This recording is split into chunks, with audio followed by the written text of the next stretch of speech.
Jadala Malshinani. We are here to just have a conversation around the post-Paris GEF commitments and what they mean, what are the government's plans on implementation, how do we want to move forward, strategy. And in here today, we have our very own Deputy Director, Madam Mary Kabaru, representing the government, the State Gender Department, and she will be engaging us on that. Additionally, we have Dr. Julie Oseko from the Judiciary, who will be speaking to us as a gender justice specialist on issues of access to GBV. We've always talked about GBV, but amongst ourselves within civil society.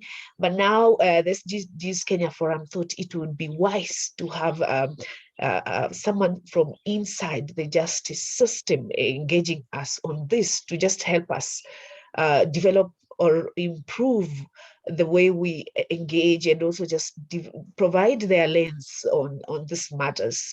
So I will quickly welcome all of you to this virtual meeting and hand this over to our country coordinator, Mrs. Florence Sevuo, to just give her introductory or her welcoming remarks, and then we could pick up from there with the Madam Mary Kabaru making a presentation to us. So karibuni sana, ensure that you mute your mic, ensure that there is no noise around you, and it's just a conversation for us to engage. Feel free to engage. Madam Mary Kabaru is not easy to get from government. She's very busy, but she's here with us. Ask her as many questions as possible. It's very difficult to get a representative from the judiciary. We have Dr. Julie Oseko. Let's ask those very, very difficult questions that we normally ask ourselves and we have no answers. Let's post them to her so that then we can be able to come out of here with very good information that we can share out there. Thank you so much. So over to you, Madam, our very able country coordinator, Madam Florence Sevuo. Good morning, ladies and gentlemen. It's my great pleasure to welcome all of you. I hope you can hear me. Yeah. Yes. We can hear you. Yeah, you can. Yes, Oh, sorry. I just wanted to confirm. I'm somewhere and the internet is not very good. So mine is just to welcome all of you to today's meeting. For us as the SDG Kenya Forum, we are a coalition of civil society organizations, and our role is to champion SDGs from SDG 1 to SDG 17. So this is very, very critical. And of course, one of our key roles is the SDG 5 conversation, ensure that we can promote, that we ensure that we can promote issues of gender equality, of course, at national, but also at county level. And so we are very humbled and honored to have all of you within this particular conversation. So feel most welcome. And as Eva says, for us, we are looking forward to asking as many questions, just having a dialogue, because many times we miss out on the opportunity to have dialogues, of course, among different stakeholders. And so for us, this is very, very important. I'd encourage my civil society colleagues to utilize this platform. By way of introduction, you could always maybe write your names and what organization you're coming from. If you have questions, kindly go ahead and also pose. We'll be able to provide that opportunity for us to really just speak and interact with our key guest speakers.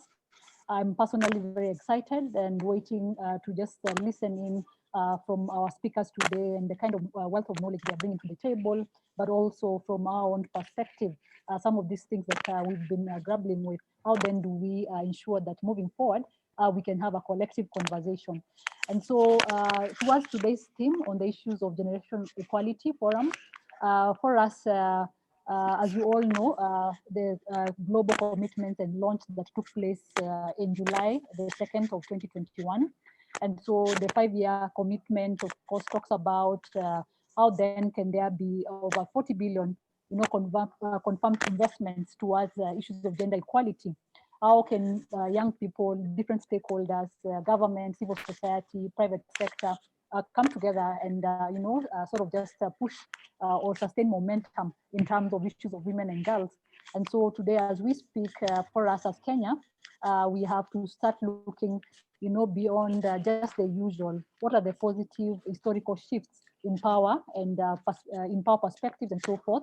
What can be our coming together as a country, and how can we ensure that some of these very ambitious agendas under the generation equality can be achieved, and also as a country we can in these 5 years showcase our continuous commitment, our continuous working together as a team.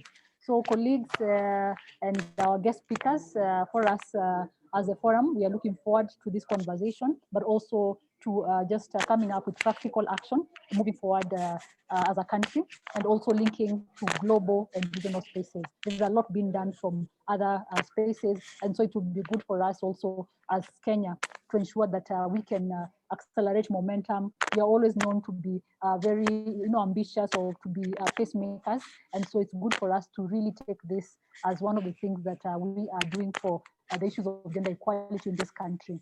And so we look forward to the continued partnerships and also commitment amongst ourselves. So let me end there. There's a lot to say, but today it's not for us, it's more for the speakers. Thank you very much and most welcome. Thank you, Eva. Over to you. Thank you so much, Florence, for those very brief and very succinct introductory remarks. So I am Eva Komba. I am the Gender Advocacy Lead at the SDGs Kenya Forum. And Mary and probably Dr. Julie, I'll just briefly introduce to you what the Gender Knowledge Hub is. Then so that we can see how to engage even beyond this conversation. So the SDGs Forum has put together what we call a Gender Knowledge Hub, which comprises of very powerful, active civil society organizations based at the grassroots from the 47 counties.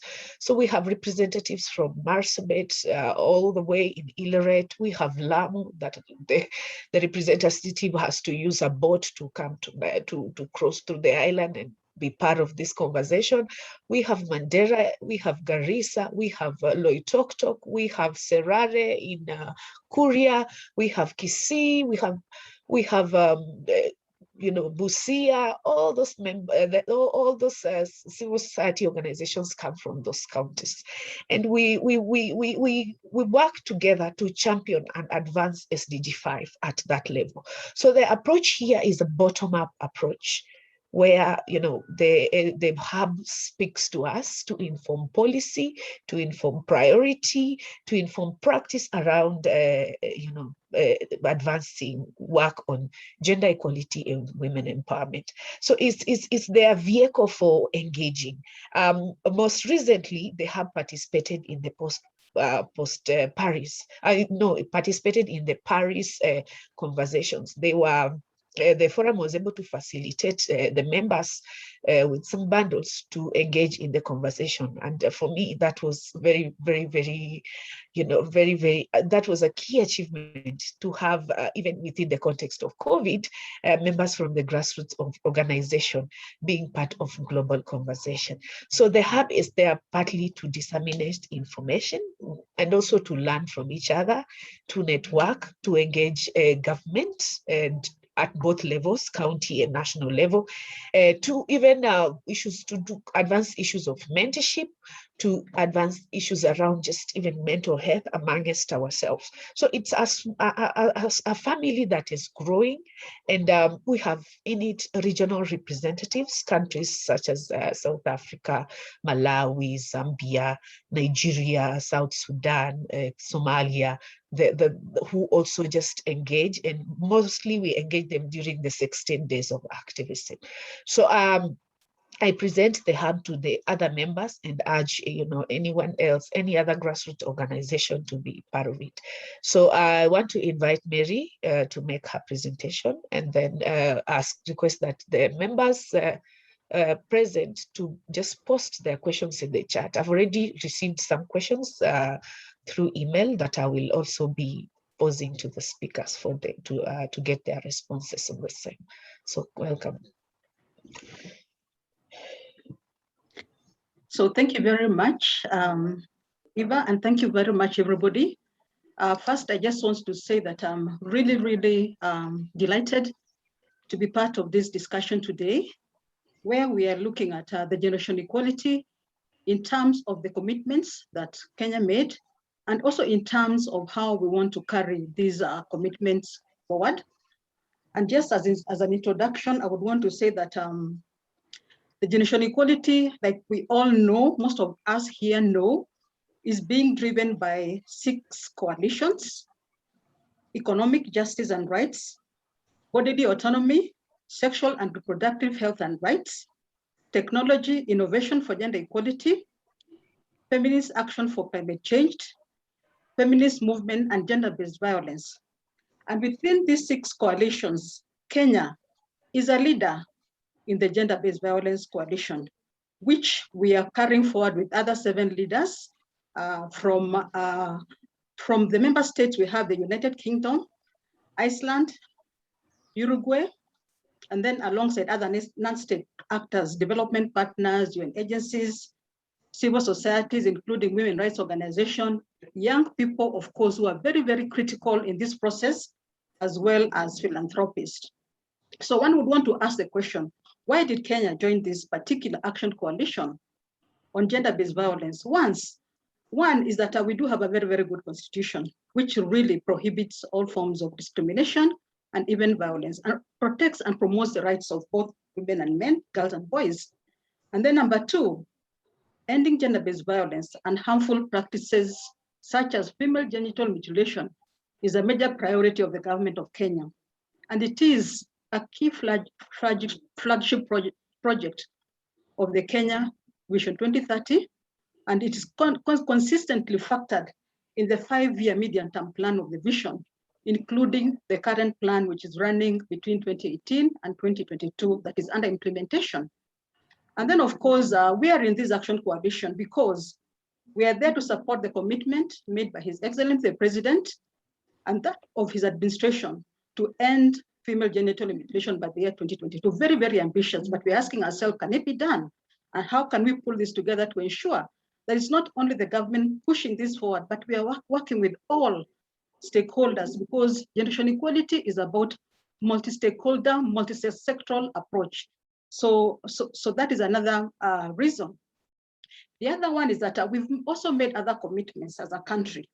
In the ICPD plus 25 that Kenya hosted in the year 2019, we also made very, very important commitments that we would want to use this platform to ensure that they are met within the time frame set. So those commitments again was to end female genital mutilation, and then the other one was to eliminate all forms of GBV, including child and forced marriage by 2030, and also ensuring universal access to quality reproductive health services by the year 2020. So generation equality becomes a very, very important vehicle to accelerate these efforts that we have as a country, and also to build on the other key achievements and the opportunities that we have as a country to ensure that the vision of this generation equality is attained by the year 2026, which is the timeline for the GEF. And we are saying that since the Constitution came into place in 2010, we have very, very progressive laws and policies on GBV, such as the Prevention Against Domestic Violence Act. We have the Prevention Against FGM Act. We have the GBV policies, among many others that many of us are conversant with.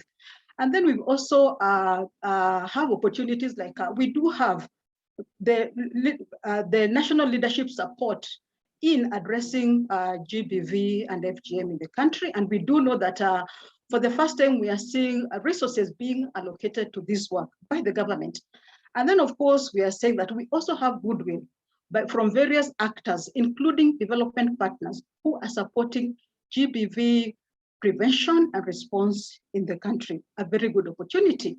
And then we are saying that we've also come up with plans to ensure that we are not just talking, but we have plans that are funded by government to ensure that we are able to meet our objectives in this fight against the GBV.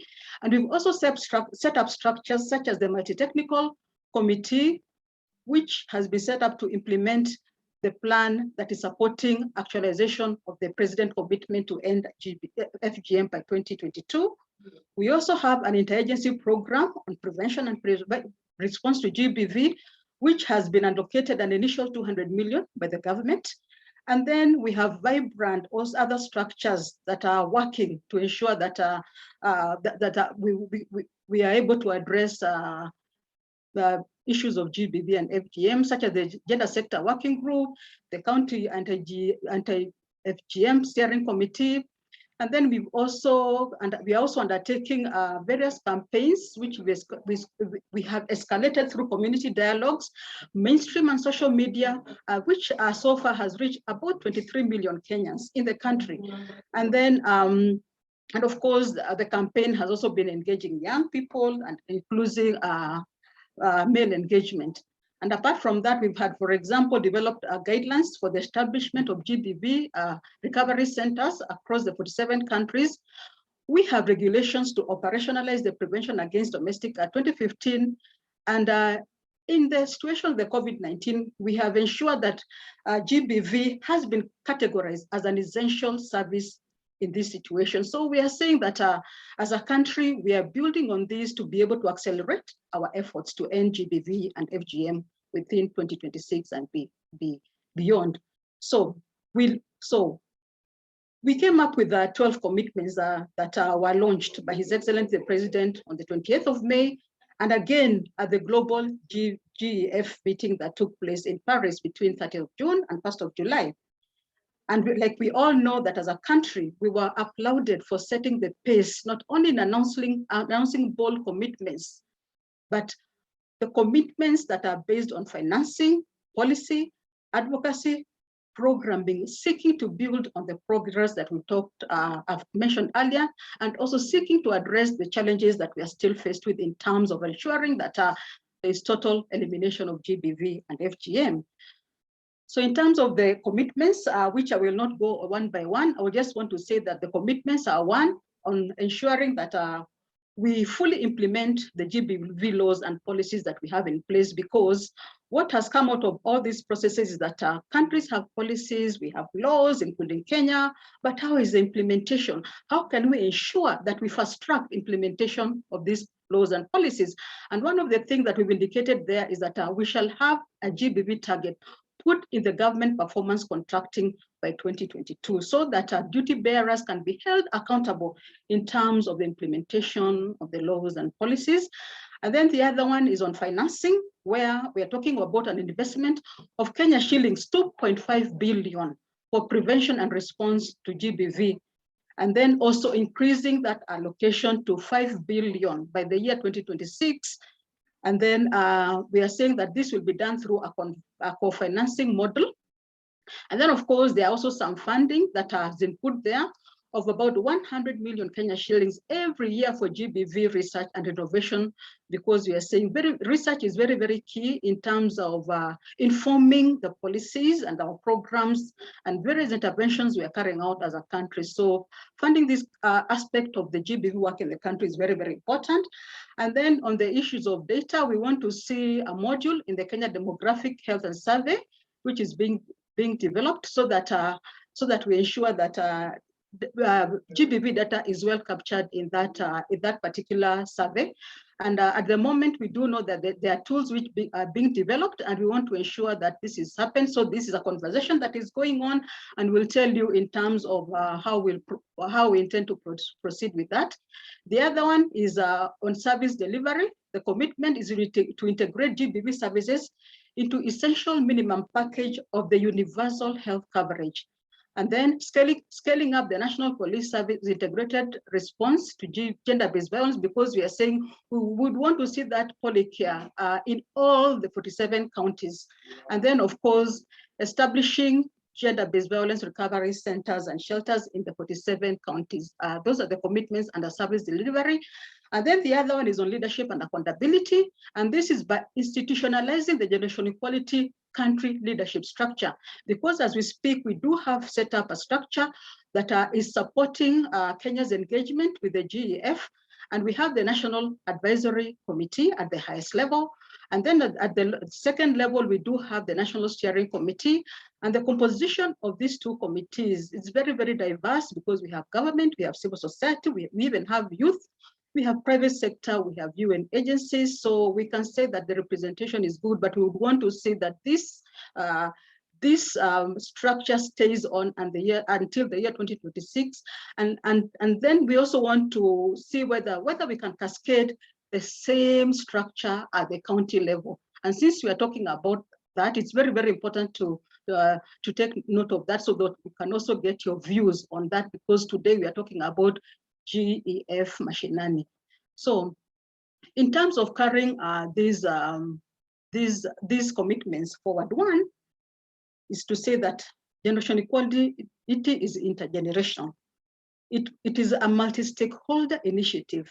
It's not just about government, it's about all of us.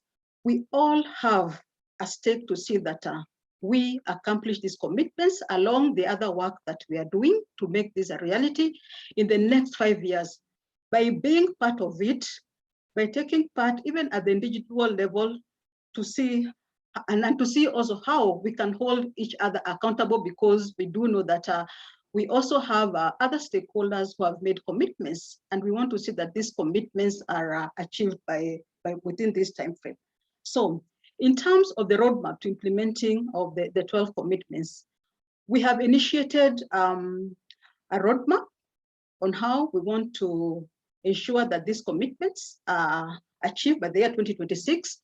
And what we've done is that we have come up with a very draft framework. It is at the initial stage, and we've looked at each of the 12 commitments that we have made as a country.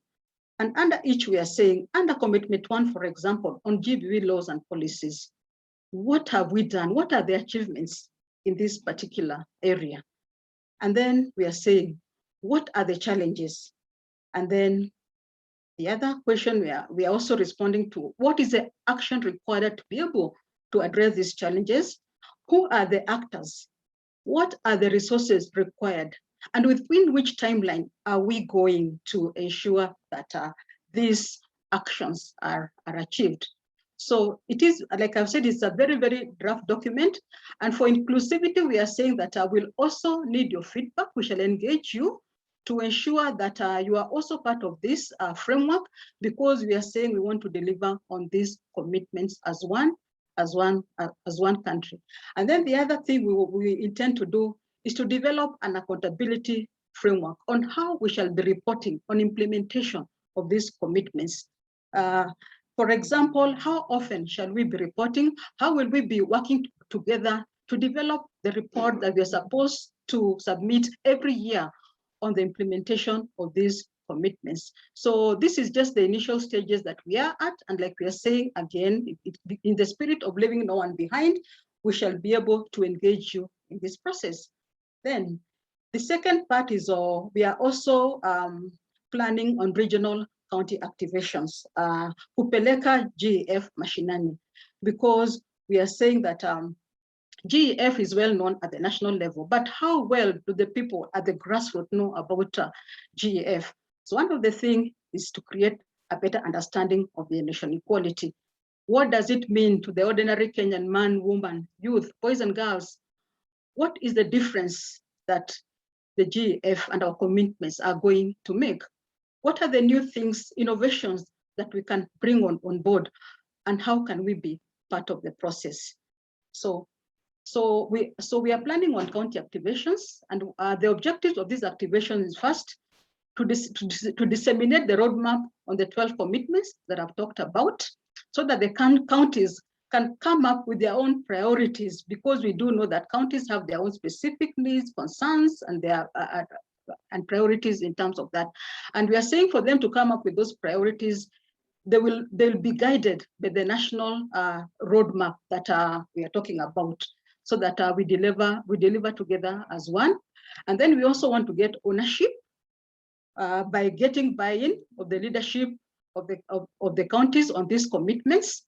And then also at the same time, we want to ensure that we are able to get the necessary resources at the county level for sustainable engagement and implementation of the commitments.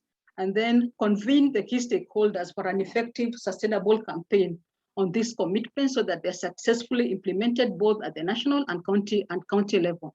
So in terms of the approach that we have in mind, is that we are going to use the county-based groups under the coordination structures in the county to bring the key women rights organizations, youth-led organizations, religious, cultural leaders, male champions of change, county leaders, including the relevant government ministries. And then the regional, like I've mentioned earlier, that these counties will anchor their priorities on the Kenya GEF commitments, and they will be expected to define a plan of action with clear reporting and accountability processes. Then the counties will share their feedback, lessons learned, achievements with the National Steering Committee. And so really, this is what we have in mind. And some of the things that we are also thinking out in terms of making the GEF have a lasting life, to keep it alive. In other words, some of the consideration is to have champions, county champions of GEF, so that they can keep the fire burning. And we are also saying that these county activations, the way we are seeing is that they will be in full gear during the 16 days of activism. That is 25th of November to 10th of December, the 16 days of activism. And we are saying that what has been emphasized from the few people who have looked at the plans that we have, that is the roadmap, and our ideas around the county activation is that we must get it right at the county level, because this is where all the work that we plan to do is. We must get it right. So I would want to end by saying that even as we are saying that we want to ask questions, yes, questions are good, but we also want to hear from you to get your views in terms of what you want to see in these commitments and in terms of what you want to see in the proposed county activation, so that we can ensure we enrich the process and that we are able to deliver effectively by the time we are getting to 2026 on these commitments. So I submit to you that this is what we have, and we are looking forward to work with the various stakeholders in this process, like I have said. Thank you.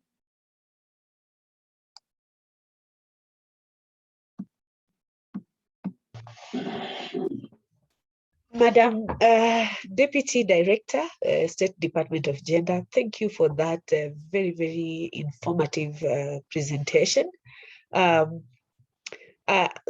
As much as some of us are involved in the process, we hadn't even, we were not aware of the next steps. So we are also happy to learn that the department is looking to cascade the conversation for GF, including just engaging with counties and civil societies on the ground. So asante sana, and there are some questions for you here. I think I will just quickly paste here and ask. There is a gentleman by the name Dr. Vincent who is asking about how is the country prepared in strengthening gender-based violence affecting persons with impairment on psychological support with a large extent of lack of personnel with a large extent of lack of personnel with skills. I will direct this message to you. Then there is the question on to what extent is the population enlightened about gender-based violence as the situation and rate increase? And then highlight about safe shelters available to gender-based violence survivors. Do you want to respond to this now, or I'll allow you to respond to that later? Let me just send them directly to you, the questions.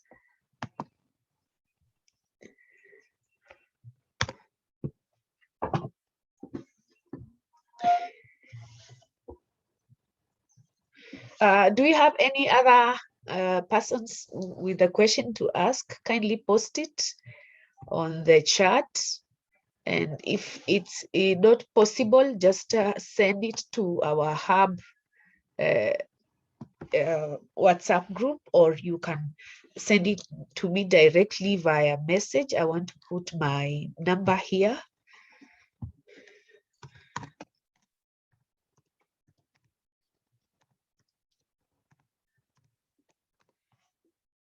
Mary, probably my question to you would be like, we largely feel like the AGEF is anchored on the the current president. What mechanisms are we putting in place so that we safeguard what is already in place in the event that the government leadership changes? And then the resources that have been allocated. How do we intend to ensure that the resources are, the allocation is just not a story, but a real, a real disbursement and expenditure? Those are the two questions I would want to pose from, I think I've received it on SMS, the other one I've received it, I've just taken it out from our work. Then there are additional questions like, please highlight some of the opportunities of strengthening administrative data on GBV so that it's beyond DHS survey. We have continuous data on GBV that can help in the discussion, in decision making. That's from Karen Bett. Then we have Sheila Salim, who's asking about highlight the kind of investments we should expect from the government in terms of research.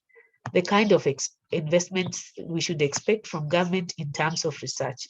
I'll just pick these questions and send them directly to you. And then Lynette Shaha asks, from Kilifi asks, I wish to know about GF Forum. Are they down to the grassroots? Mary has already talked about that, but probably she can highlight the same as she answers the other questions.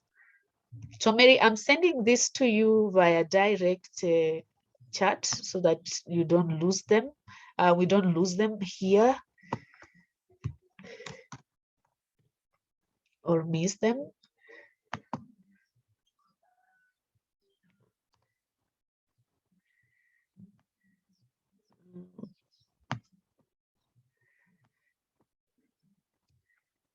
There's a question on how can we cascade GF level at county, trickling down to village level. The community needs to familiarize itself in Kilifi. It's built in from Kilifi.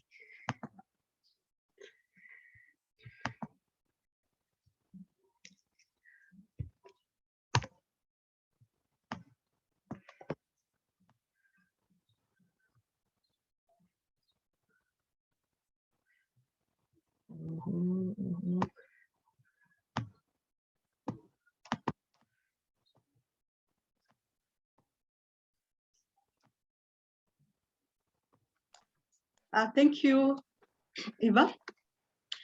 I think I'll try. There are quite a number of questions here. I'll try to see how many I can respond to. I think one is on Dr. Vincent Munyoki. Is it? Yeah, and Mary, there's a key one here. Sorry, Yes. there's a key one here that talks about, the county activations. The mode of mobilization is always compromised. Do they have a better mapping so that all stakeholders and communities are involved? Large communities like in Marsabit only pick representatives from their town, yet GBV happens machinally. Let's be intentional on who sits on those tables of discussion. This is from Joanne Illeret. Thank you for that. I think, of course, normally that is a concern in terms of the representation, especially at that lower level. But in my presentation, when I talked about it, I said that what we are going to use to be able to ensure that there's proper targeting, especially in those county activation, we shall work with the county gender sector working groups. That is, we have the GBV task forces at that level to be able to identify the proper representation at that level.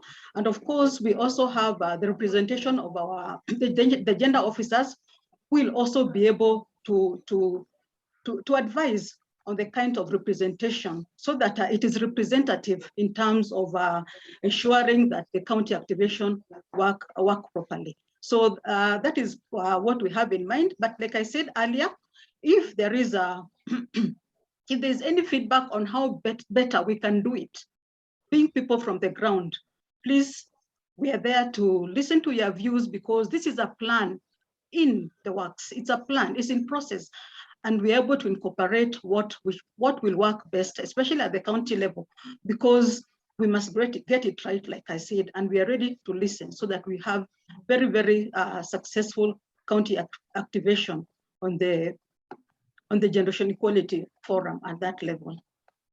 I think there was also a question which was asked about how we are creating awareness on GBV in the country, and I did mention that the outgoing campaigns, not only just by the government, but also by other stakeholders. Because in the past, remember, we've had this campaign of keeping the promise that was being led by the National Gender Equality Commission, and within even government, we've had the campaign of Jitokeze in terms of stopping, speak about it, don't keep quiet, speak about it, talk about gender-based violence, and even engaging the public in terms of where to report on GBV, like one of our lines, 1195, which is very, very important in this process, and it has also been supporting survivors of GBV in terms of counseling.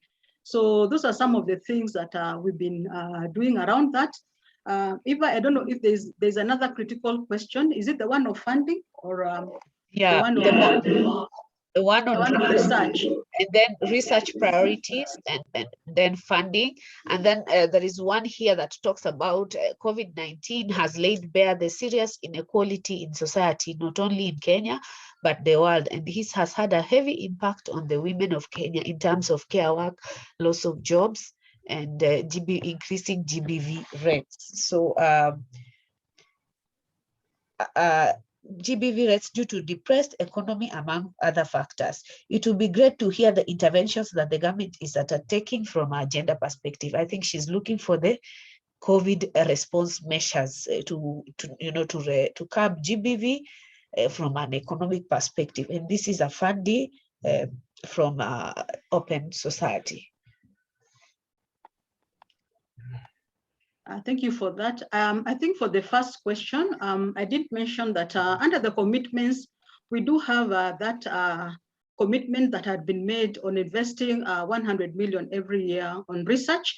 And some of the research institutions that we have identified that would be important in terms of working with the various stakeholders in identifying the research priorities, like the National Crime Research Center, we have the KIPRAs and other institutions which are very key in terms of research, because we know, for example, the kind of research that on COVID-19 and that was undertaken by the National Crime Research, which has really informed in terms of the interventions that should be undertaken,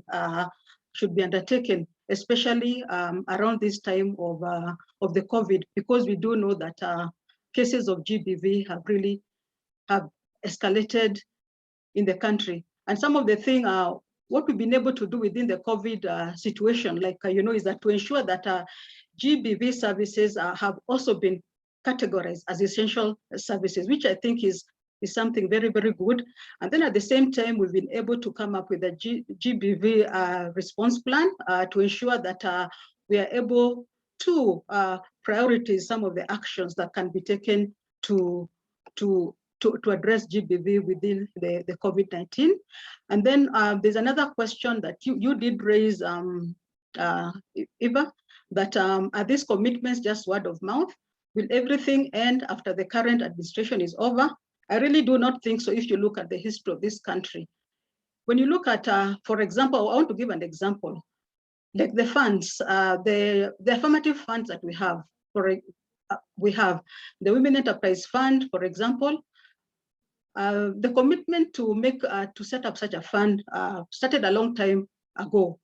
But you see, despite the administration that has been there, we were able to have that fund set up in the year 2007. So it's not a question that this will end with the current administration, but we are saying it's a commitment as government, the government of Kenya, regardless of what other government comes into place.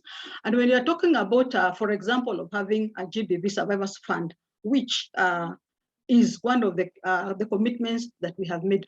Normally, once we agree that this is a commitment that we are going to have, normally such a fund is anchored in law, just the way we have other affirmative actions anchored in law, such as the Affirmative Action Fund is anchored in law. We have like the access to government procurement opportunities, which is also backed, has a legal backing. So such kind of measures put in place ensure that this kind of commitments are actualized by the time frame that we're talking about, the year 2026.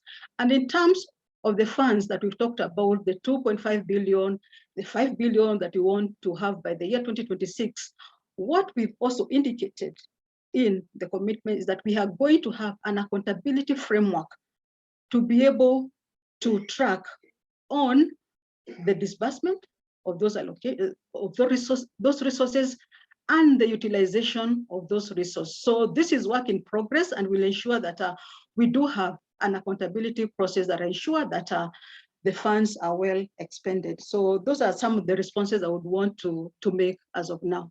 Eva, thank you. Mary, the questions for you are too many. They are actually yes. very, very many. But I will want to urge that the rest we can stay. If Mary is willing to stay around, she can also just answer some at the tail end of the meeting, so that we allow her to even sip some water. But if before you do that, Mary, there is a key one here. This one I must just ask you. Two key ones. Key ones. Persons with disabilities. What's their space in the GF conversation? How do you want to engage them, including the youth? That's a very key question here on the chat. And then there is issues around, do we have tracking tools for, tracking the allocations and the commitments, the allocation that the commitments have, put forward. So do we have the tools? And on that, I just want to add, this is being asked by Jackie from Kefiado. I just want to urge that, maybe you can explain to us, because the budget process is ongoing, and I know our current budget is up to, I think, 2025. So how does the department plan to ensure that the commitments, the monies that the president has committed to, is factored in the budget, and where do we have existing tools that can track that? Then there is the questions around intersectionality here. There is issues around unpaid care work and issues of GBV. There is a question around COVID and GBV. There's a question around schooling and GBV. So the question, the issue here would be, what efforts around policy do we want to advance, especially around unpaid care work, so that it becomes an intersectionality with issues of ending GBV? How does the GEF campaign incorporate issues of intersectionality, and also incorporate issues of these other issues of homogeneity, or I'll call it heterogeneity? How do we want to target, for instance, widows, child-led households, the elderly, all this, and onboard them until 2026? So I feel those ones are very, very key. Good people, I will pick all these questions and send them to Mary. Probably the remaining ones she can just speak to them, then I do a write-up, then I send them to you via email. We may not have time. And Mary, you see what happens when the government goes mashinani.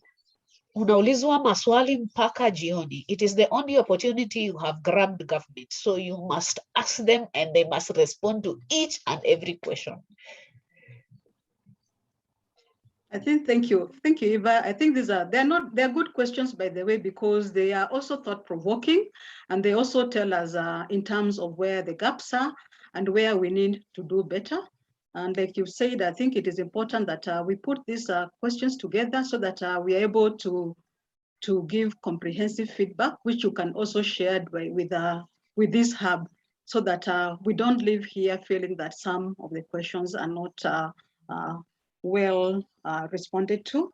So on the issue of tracking tools, I do wish we had more time to be able to look at the breakdown of the commitments under the roadmap I've talked about. Because one of the things we are saying is that we've indicated there is that we are going to develop tools to be able to track allocation of the expenditure and also utilization of the expenditure, because we are saying that yes, it's been done, but there's still a gap there, and we need to do that better. So, because that is part of accountability, having those tools to track the resource allocation and expenditure. And of course, initially when I started, I said that the youth are very central in this process. We've had various opportunities to be able to engage them, just to hear, to listen to them in terms of what they want to see in the generation equality, and also in terms of how they want to see this process. So when you look at, for example, the structures that we've put in place for the generation equality, we have ensured that the youth are represented at the leadership, the country leadership of the generation equality process. And we know that we've also been engaging the youth very well in terms of championing various work around GEF. For example, like many of you saw during the launch of the Generation Equality Forum, by His Excellent commitments by His Excellence the President on the 28th of May, we had youth who are recognized for championing the work in their communities on around issues of FGM. And we also want to see how, again, we can still even have the youth champion issues of generation equality, in particular on what we are focusing on GBV, FGM, and other harmful practices. So this is just some of the way we're engaging the youth, and we can even be able to engage better as we continue in this process, because we'll also be looking at the implementation framework that I've talked about, so that we get more ideas in terms of how this can work better for us as a country, and how we can realistically deliver on these 12 commitments. And of course, this also includes involvement of persons with disabilities. Of course, they shall be part of this process, and especially when we start doing the county level work on the generation equality activation. So in short, I think I would want to stop there. Asante sana, Madam Mary. We appreciate the responses you've made. The questions are still coming in, but as I agreed with the team members here, tunakubaliana kwamba haya maswali tutayaandika chini, tutampatia Madam wetu Mary, atayajibu, alafu tutayatuma kwenu yakiwa yamejibiwa yote yale ambayo hatujajibu. So I would want to now take the opportunity to invite Dr. Julie Oseko. Julie, are you on? She already sent in her presentation, but I think she will choose the methodology in which she wants to deliver this. Madam Julie, as we call her, Dr. Julie Oseko, is the Chief Magistrate for Malindi Law Courts. She is the chair of the Malindi Court Users Committee. I previously worked with her in the Judiciary under the Kenya Women Judges Association, currently now the international chapter of the Women Judges Association, where she was the program's focal point. The program's focal point in terms of fundraising and helping in the design and reporting. She's also been the liaisons officer for the Judiciary World Bank project called the JPIP, Judiciary Performance Improvement Project. Daktari was the executive member committee for the Kenya Women Judges Association. And the one thing I remember with her is that jointly we were able to fundraise for the first gender justice conversation. It was the gender justice dialogue in East Africa, where we subjected our laws and practices to a discussion at Panari Hotel for 5 days. I don't think that conversation has ever happened. And we invited judges from East Africa. The department was there, and I think Mary was also there. Discussing about FGM, and you know, the board had just been put in place, and she was behind the brains behind the anti-FGM law and the board. So I really respect Dr. Ari, not only being the first woman in the judiciary to have a PhD in constitutional law, but also because she is she is behind a lot of work within the community that the judiciary can report on. In Kilifi, she continues to do great work. She's worked in Kiambu, and she supports, she powers a powerful mentorship program for young lawyers. She's previously also taught at the Kenya School of Law, and I think some of the lawyers in the hub can confirm that they've been through her hands. Daktari is a researcher. Daktari is just that sharp, easy brain that we can always all tap from, and I am glad that she's with us today. Despite the challenges and the relationship between the judiciary and the public, we can call it that Daktari has just literally risked to be with this group today. So I want to welcome you, Daktari. You will be taking us through issues of access to justice. Daktari, we have this habit as the civil society, I'm reporting ourselves, of just talking amongst ourselves, coming up with strategies among ourselves and plans also that the judiciary needs to implement, without also just having people from your sector, you know, judicial officers and other just actors in the justice system be part of them. We have struggled with some issues, and the protocol in your actor, within the actors in the justice system, does not easily allow us to engage, and today it's a privilege for us to have you here, because just like Mary, we are going to ask you 1,001 questions and maximize the opportunity that you're here. Karibu sana, Daktari, and over to you. Thank you very much, Eva. I'm really glad to be here today. And I'll just like to thank you very much. And I don't take it for granted that you even thought that you should call me so that I can appear in this program. There are very many judicial officers. There are more than 500 women magistrates that you could have called to come to this program, but that you chose to call me, I really, really appreciate. Thank you so much. And also thank you to all the people who are in the program platform today. And also thank you, Mary, for that very insightful presentation. I hardly ever get to hear anything from government. I've picked one or two issues that maybe I will throw your way. I didn't ask any questions, but basically it speaks to literally the same issues that we are grappling with in the system. So today, colleagues, I've been called upon to make a presentation about looking at SGBV through the lens of the judiciary, through the lens of the criminal justice system, and we also have the civil justice system. It's a lot. Eva, you gave me 10 minutes so that I program my 10 minutes. We actually give you 20 minutes. We want to hear as much as possible. Okay. So thanks for the 20 minutes. There is so much to talk about. 20 minutes will not be enough. So I'm only going to pick a few, just highlight a few issues. I believe that when you ask your questions, anything that I may have left out will come in. So basically, yes. Daktari, members, do we give her 30 minutes? Mary, what do you think? Do we give her 30 minutes? I think it's 30 minutes are okay, because this is a very, very important subject, access to justice. It's very, very important, yeah. Okay. Yeah.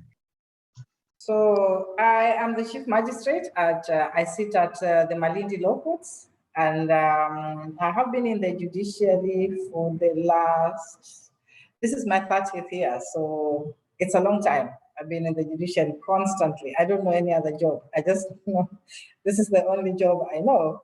So I would say that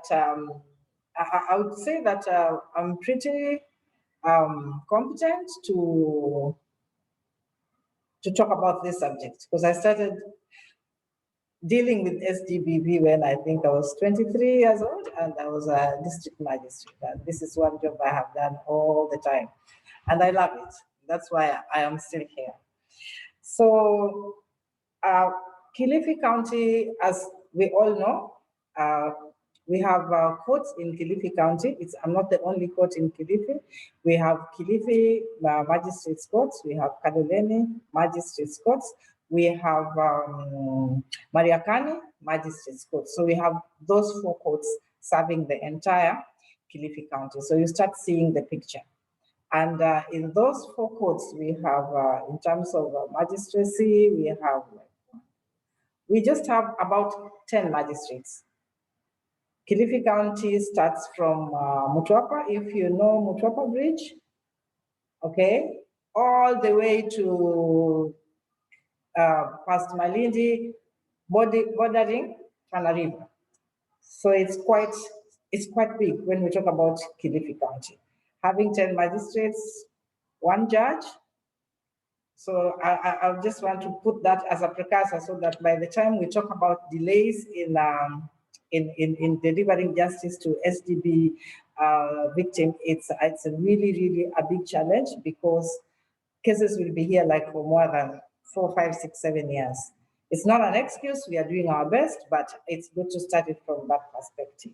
So I'm going to look at SGBV in two phases: how we see it and how it presents itself to the courts. Because where I sit, I only determine disputes, okay?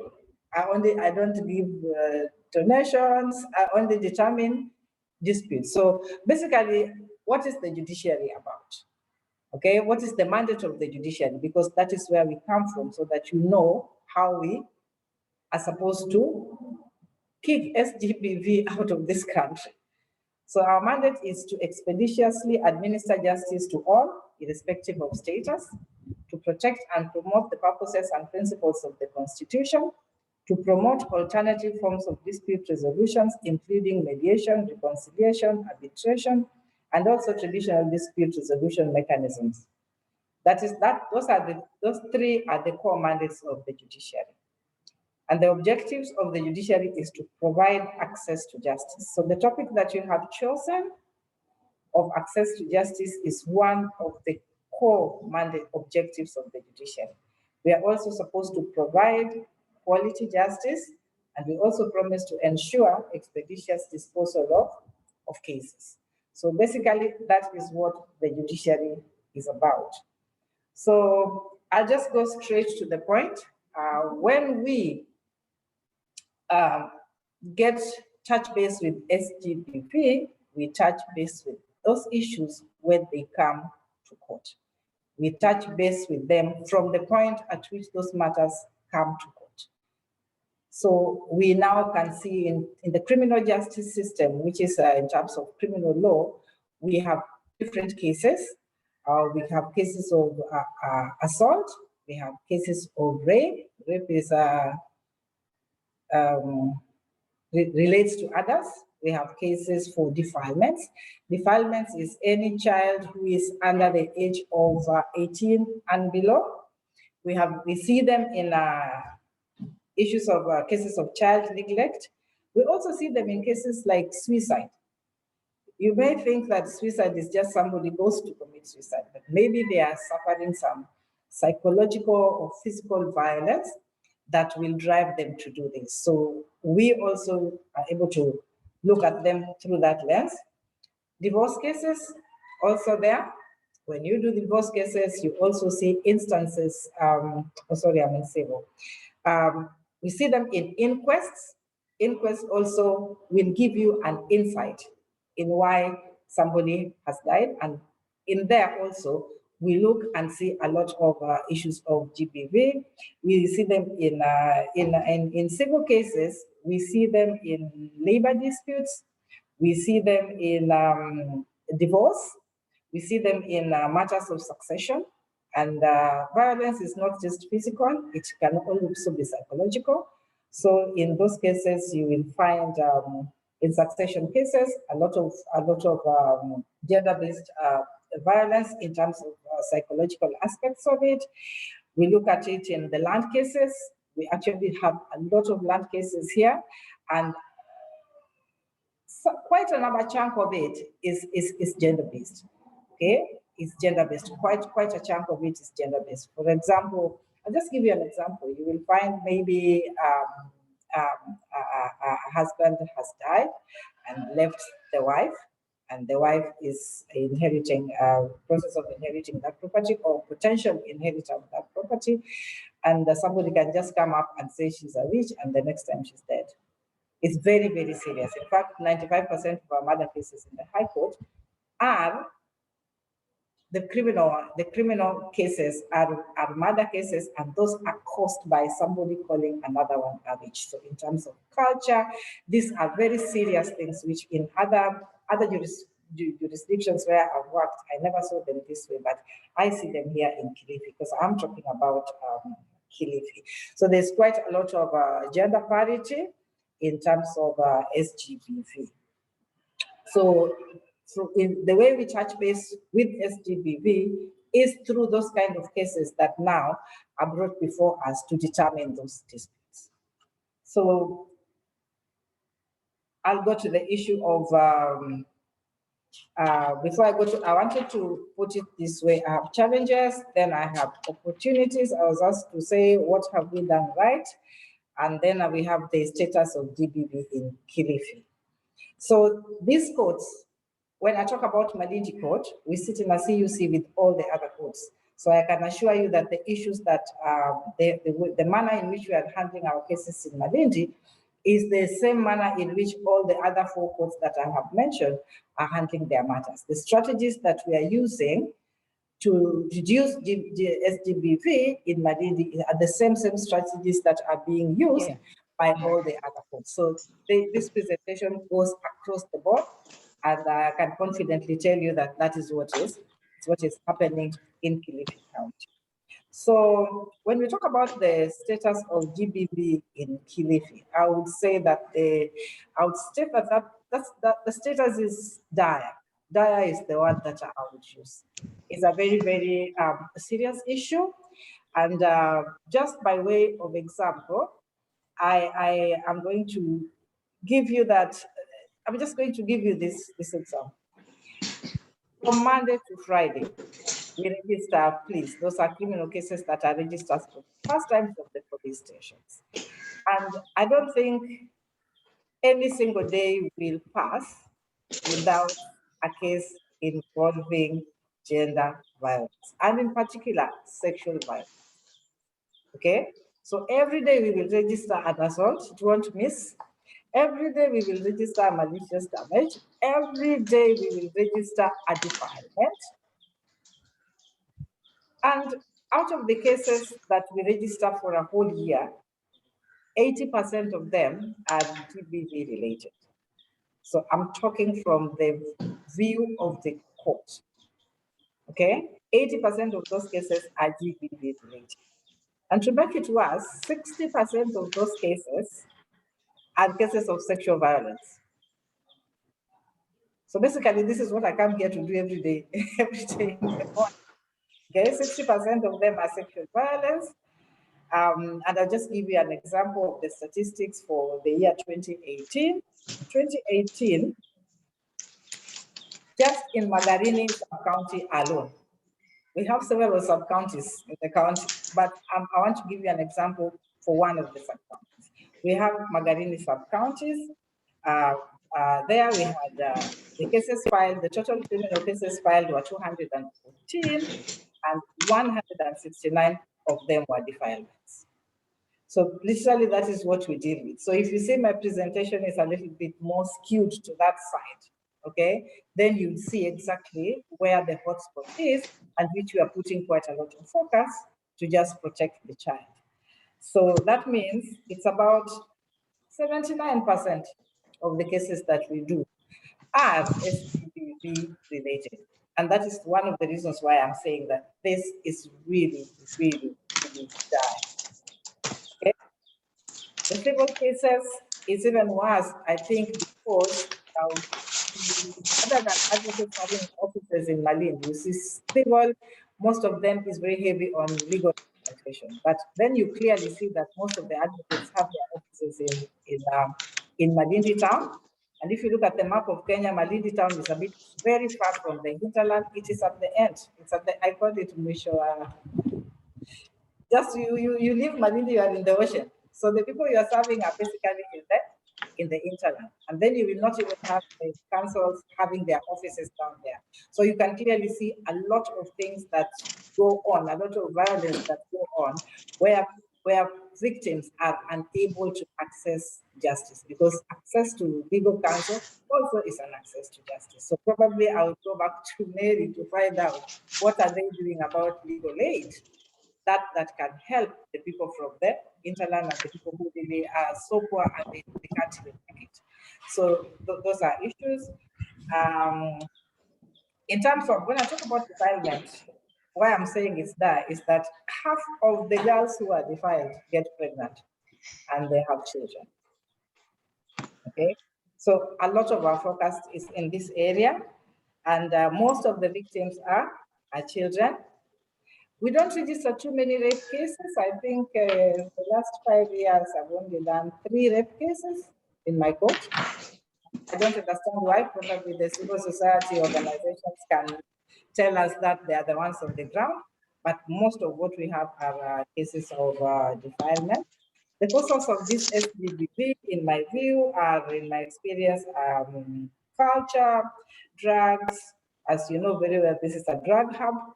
So drugs contribute a lot to SDVB. We have alcohol, we have ignorance, we have poverty. Okay? And in my statistics from the courts, we find that for me, the perpetrators are mostly between 35 and 50 years. That is where the perpetrators are concentrated. So basically, just just as an example, that is basically what we are dealing with here in Malindi. So as we do this work, what would we say are the challenges that we have identified? Okay, GBV victims in accessing justice. So one of the challenges which I have started with before is the question of geographical distance. Clearly, we are very far from the people. We are very, very far from the people. So the people also, if you ever traveled in, if you ever left Malindi town and gotten into the hinterland, you would see the level of poverty that is there. Even 100 shillings for somebody to be able to attend to court, they don't have. So most of the times when the cases are reported or when there's a violation, the people just give up. They can't come. They can't afford it. It's too far. They don't even have the money. And some of them, even if they have to travel like maybe 2 days. Somebody will tell you, I left maybe Tokajana, I left yesterday, nimeingia leo. How does he go back? So even before he starts to wake up, the court is too far from the people. And again, another issue is that, and I'll just give you an example of Magarini. Magarini is 6,779 kilometers square, but it only has 2 police stations. So look at it this way. They don't even reach us because half of them don't even reach the police station. Half of them don't even reach the police station.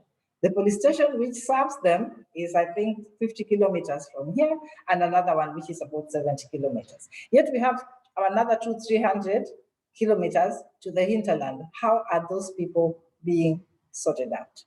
They've given up, they're in some jungle, but the civil society organizations are doing a very good job, and we work very closely with them. So we get quite some of those cases also, them supporting with transport and then bringing them to court. So again, another issue, COVID hit us very hard. we had started on a very nice trajectory of improving our services to GBV victims, but then when COVID came, we went into a spin. So the gains that we had made between 2017, when I came into the station, up to 2020 at the beginning, were clawed back because we had the lockdowns. We had the very few cases that we were registering. In fact, we went on a lockdown almost for 3 months and nothing was going on. And during that time, there was a very serious upsurge on GBV cases because people got the impression that you can do it and just get away with it. You can just violate and just get away with it because the courts are not sitting, the police stations, the policemen are not out. Everybody is so scared of COVID, nothing happened. We are really working very hard to reverse those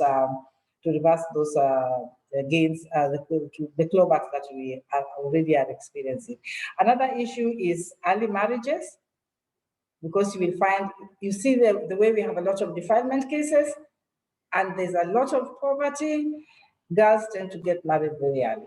So age 14, they are already in marriage. Age 15, they are already in marriage. 16 were in marriage 3 years ago. So that also is a very serious challenge. And another one of the challenges, I'll just go quickly, I'll give an example here or there, is a delay in concluding of cases. And I've given you one of the reasons, and there are very many other reasons for the delays in concluding of cases. I believe when you ask your questions, I will be able to ventilate more. So you will find that a case can take up to 4, 5, 6 years to determine. So if probably there was a violation in when a child was maybe 3 years old or 4 years old, by the time the case is being had, they've already forgotten. And you know, evidence is evidence. We all rely on evidence. So memory fades, they get married, they get compromised, they get interfered with. It's just a lot of things going on together. I've talked about poverty. They cannot come. And number 2, because they are very young, and also because they are women, most of the times, women are not very well, they are not well off economically. So you will find that they will have to bid.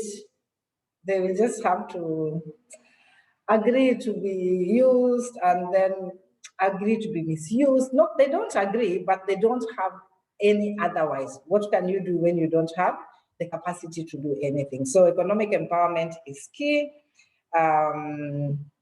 Again, when they now enter the courtrooms, when they come to court, again, we had a challenge where we have them facing their victims, and the courts were really not properly designed to ameliorate that challenge. So you will find when a victim comes to court and they're testifying, they're seeing the perpetrator and they just go mute. They just cry, they never talk. But evidence must be recorded. So sometimes you lose some of those cases because they have seen their victims and they do not even want to, they just remember the trauma they have gone through and they do not want to say, to talk. They are so scared because they are going back there with the same persons. And this is where I was, I've noticed that we don't really have safe houses, particularly in my area of jurisdiction. We witness protection provides witness protection for certain categories. I don't know how they categorize them, but I've not seen a girl go into a safe house. And that's why I was asking when Mary Kabaru said that they were talking about safe houses. There is a dire need for one in Kilifi County, because what we have are children's homes and orphanages doubling up now as the safe houses. So when a child has to be removed from their atmosphere where the offense was committed, to be protected, because sometimes the perpetrator is the father or a relative or a person in the community. This child can only be taken to a children's home, and a children's home is not a safe house because they also have what they are doing. So they only help, and that's why I'm saying the CSOs and FBOs, they're really trying a good job of housing these children. And they house them for so long. Sometimes they house them for a year or for 2 years. They even have to start going to school there. So I believe from Mary's point of view, I think the government needs to do something about this. Also, there is a lack of knowledge by the public of the court processes. Clearly, we are few. Clearly, we may not be reaching out as much as we have. And if we may be reaching out as much as we have, it's not adequate, even because of the time. So there's a lot of serious lack of knowledge by the public on SGPV and how to approach the court. The civil society are doing their part, but once they do their part and these people, they come to court, the victim comes to court, then again, the court processes are again very difficult, very complex, very intimidating, and that becomes a serious challenge. So even as much as they can go to the FBOs and the CSOs, when it reaches to them now approaching the court, even after they have done such a difficult, a hard job and brought them forward, again, we become a hindrance to them. I've noticed in cases of assault, in terms of domestic violence, the challenge is in, again, the women not having the capacity to stand on their own 2 feet, because the man is the one feeding you everything, and what do? You have to go back to that house. So if you report the person, you have no home, you are divorced, you have children, you're out in the streets. So I've seen the survivors also suffer a lot in that aspect, and I see it a lot on assaults, because then what do?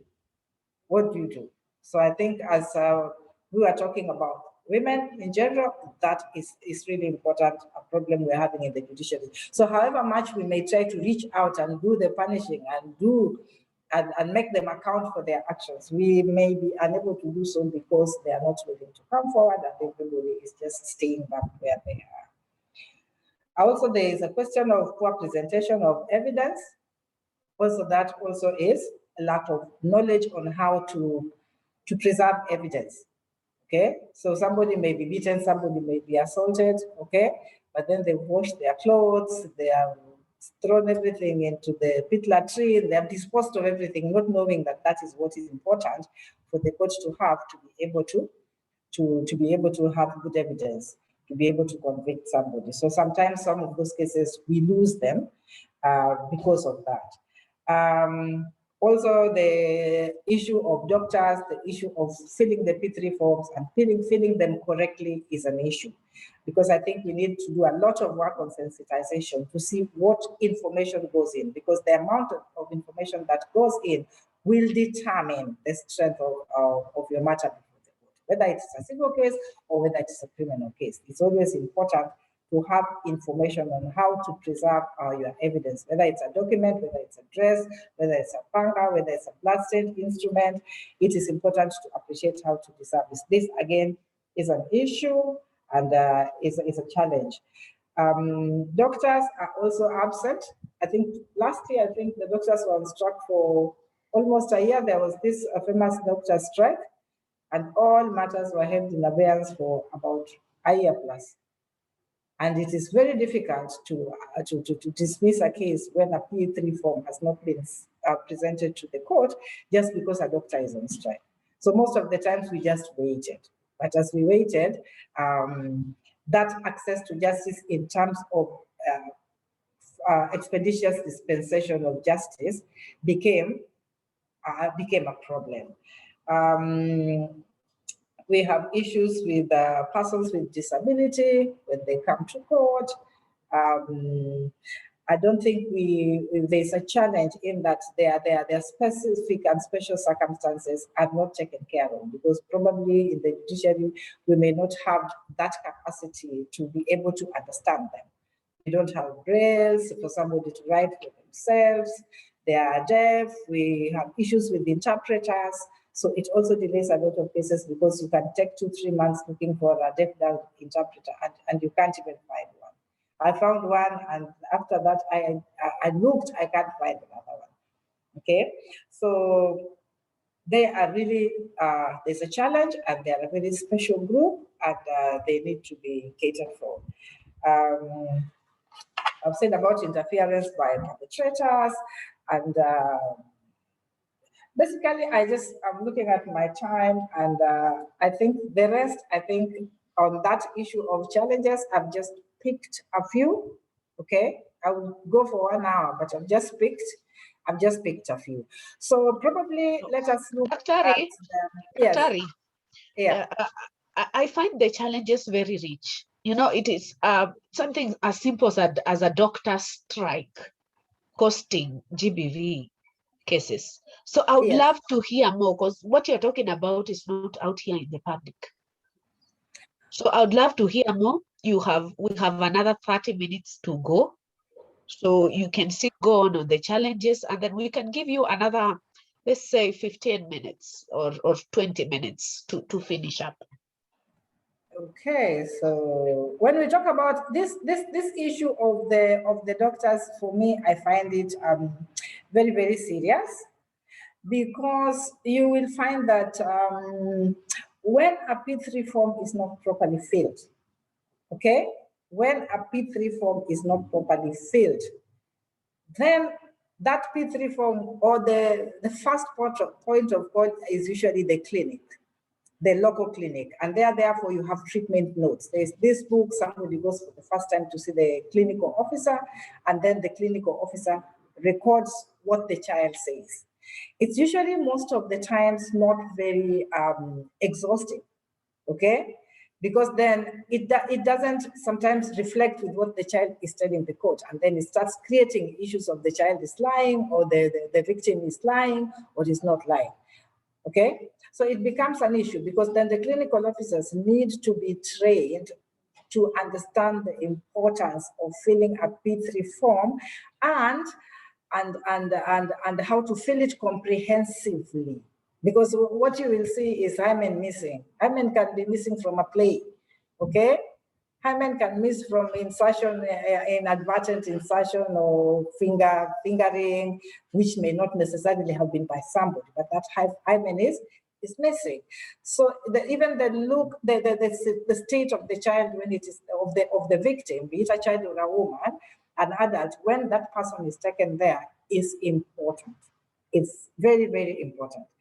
There are very many. The goodness with Kilifi County is that their distribution of clinics is excellent. I haven't seen it anywhere else. I think every market center I've seen has a clinic and has a clinical officer.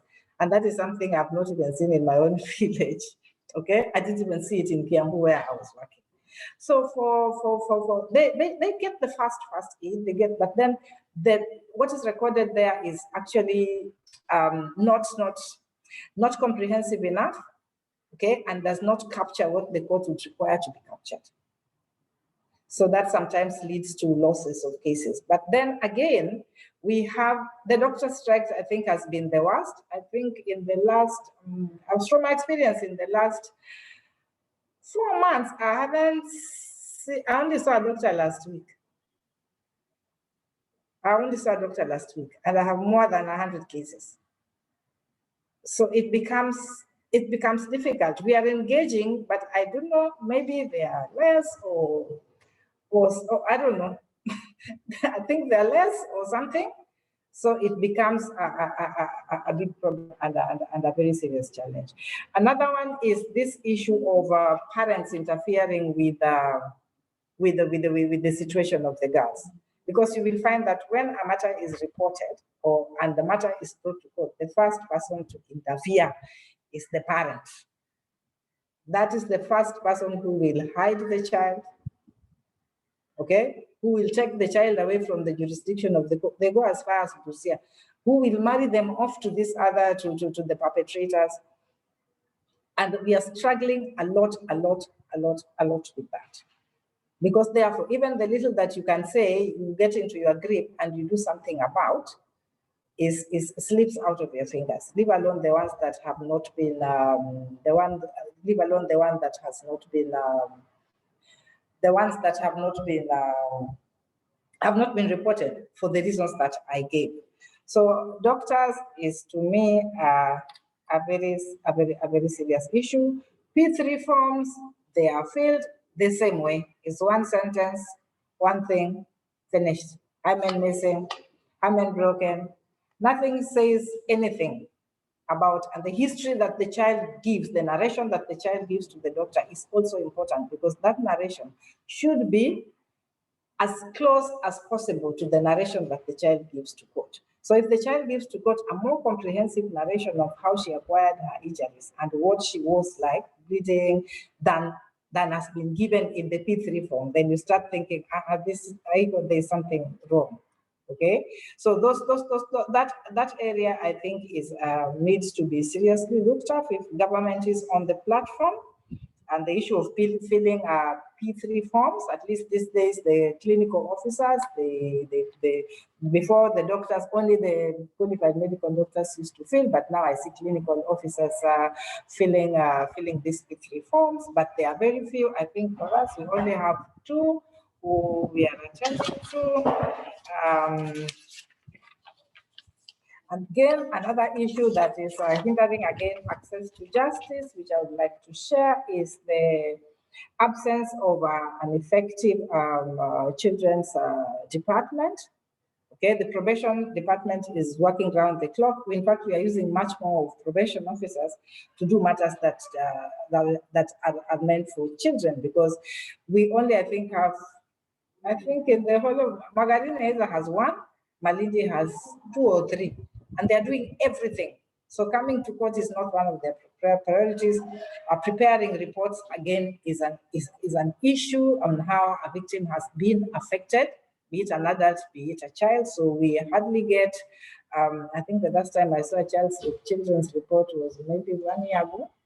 We've raised the issue, but they are also, in our CUC is very vibrant. We've raised the issue, but they have told us they are unable to handle us because they just have a shortage. They just don't have anybody, and that one person cannot. So when you talk about like GBV on children in conflict with the law, and those are child offenders and children who are victims and persons also who are victims, because this is not children alone. You ask a report to be given a report for the entire family setup so that the court looks at that person holistically to be able to make a proper decision. So we miss those reports, and therefore we just say what in Kiswahili, you just do the best with the best with the little that you have. So the children's department needs to up it up. If you see all our CUC meetings, the children's office is always missing. They are there, they are working very hard. The ones we have are working very hard, but we must appreciate that they cannot work more than they can work. So if government listens to this, I think government needs to look at Kilifi County, particularly Malindi and Margarine, and just be able to solve that problem. Again, I've also said that some of these things are alluded to. The problem now has come more worse with COVID, because with COVID, we are now moving to virtual. Because of COVID infections, we are moving to virtual. And right now we are virtual, but tell me how many people on the ground would even go virtual? How many even have a phone to go virtual? Other than that, how many even have credit to go virtual? So when us as the courts, we say, let's go virtual, but at the same time, we do understand that even though us, we have the infrastructure, the capacity, and we've been given funds to do all these things, we are not in line with our stakeholders. Our stakeholders are still far below that line of capacity to be able to match us. So we are ahead, our customers are behind. So if you are ahead and your customer is behind, then you are supposed to serve your customer, then your customer is behind. So we have issues with that. Even though we also have the good internet connections, thanks to the judiciary, but sometimes we also don't have backup generators. So a lot of times cases like I think the whole of last week, I had a children's service week for SDBV. I do SDBV service weeks, where that week I only do SDBV. That is the day that electricity refuses. And that is the day that we don't have a generator. So all those people who have taken their time to come from wherever they're coming from to come, they just have to go back. Because we are there, everybody, we cannot work together, and it becomes a problem. So COVID has hit us, the judiciary, a bit hard, and even though we have tried to work with ICT, it is still really, really difficult, okay? So, and also, you see, when COVID was at its height, the policemen could not go out to arrest people because we really needed, because to arrest somebody, you must go and hold them and touch them. You must arrest them physically. So social distance becomes an issue. The risks are high. Okay, so they have to, probably the policemen are there, they should tell us they must look, they have to also mind their health, and they also have to look for a strategy upon which to arrest a person. So we have gone a little slow on arrest because we appreciate that they're also putting themselves out there with health risks. And trust me, Kenyans, they know when they have an opportunity to disappear, they will really, really disappear.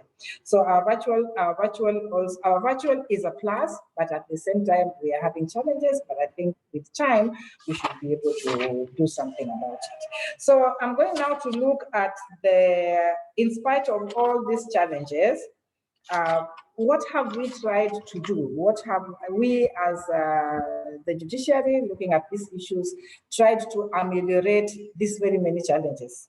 Okay, so we have tried. I must say that our work with the civil society organizations, and if they're on the platform, they will attest to it. We work very, very closely. We have a very vibrant CUCs, and the civil societies are represented in our CUCs because we call them to account for our actions and the work that we do. In the CUC, they are very candid, and all the issues are ironed out. We have various subcommittees. We even have an SDBV subcommittee for my Malindi CUC, which I can now see is being replicated in the other courts. We have a subcommittee that only deals with SDBV. And that committee has all the actors who have an interest in SGBV. And they have that subcommittee. They don't have a limit as to how many they should be.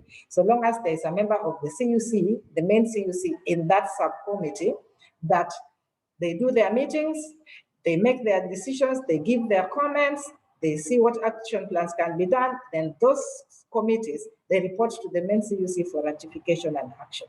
That way, we reach quite much a bigger grassroots.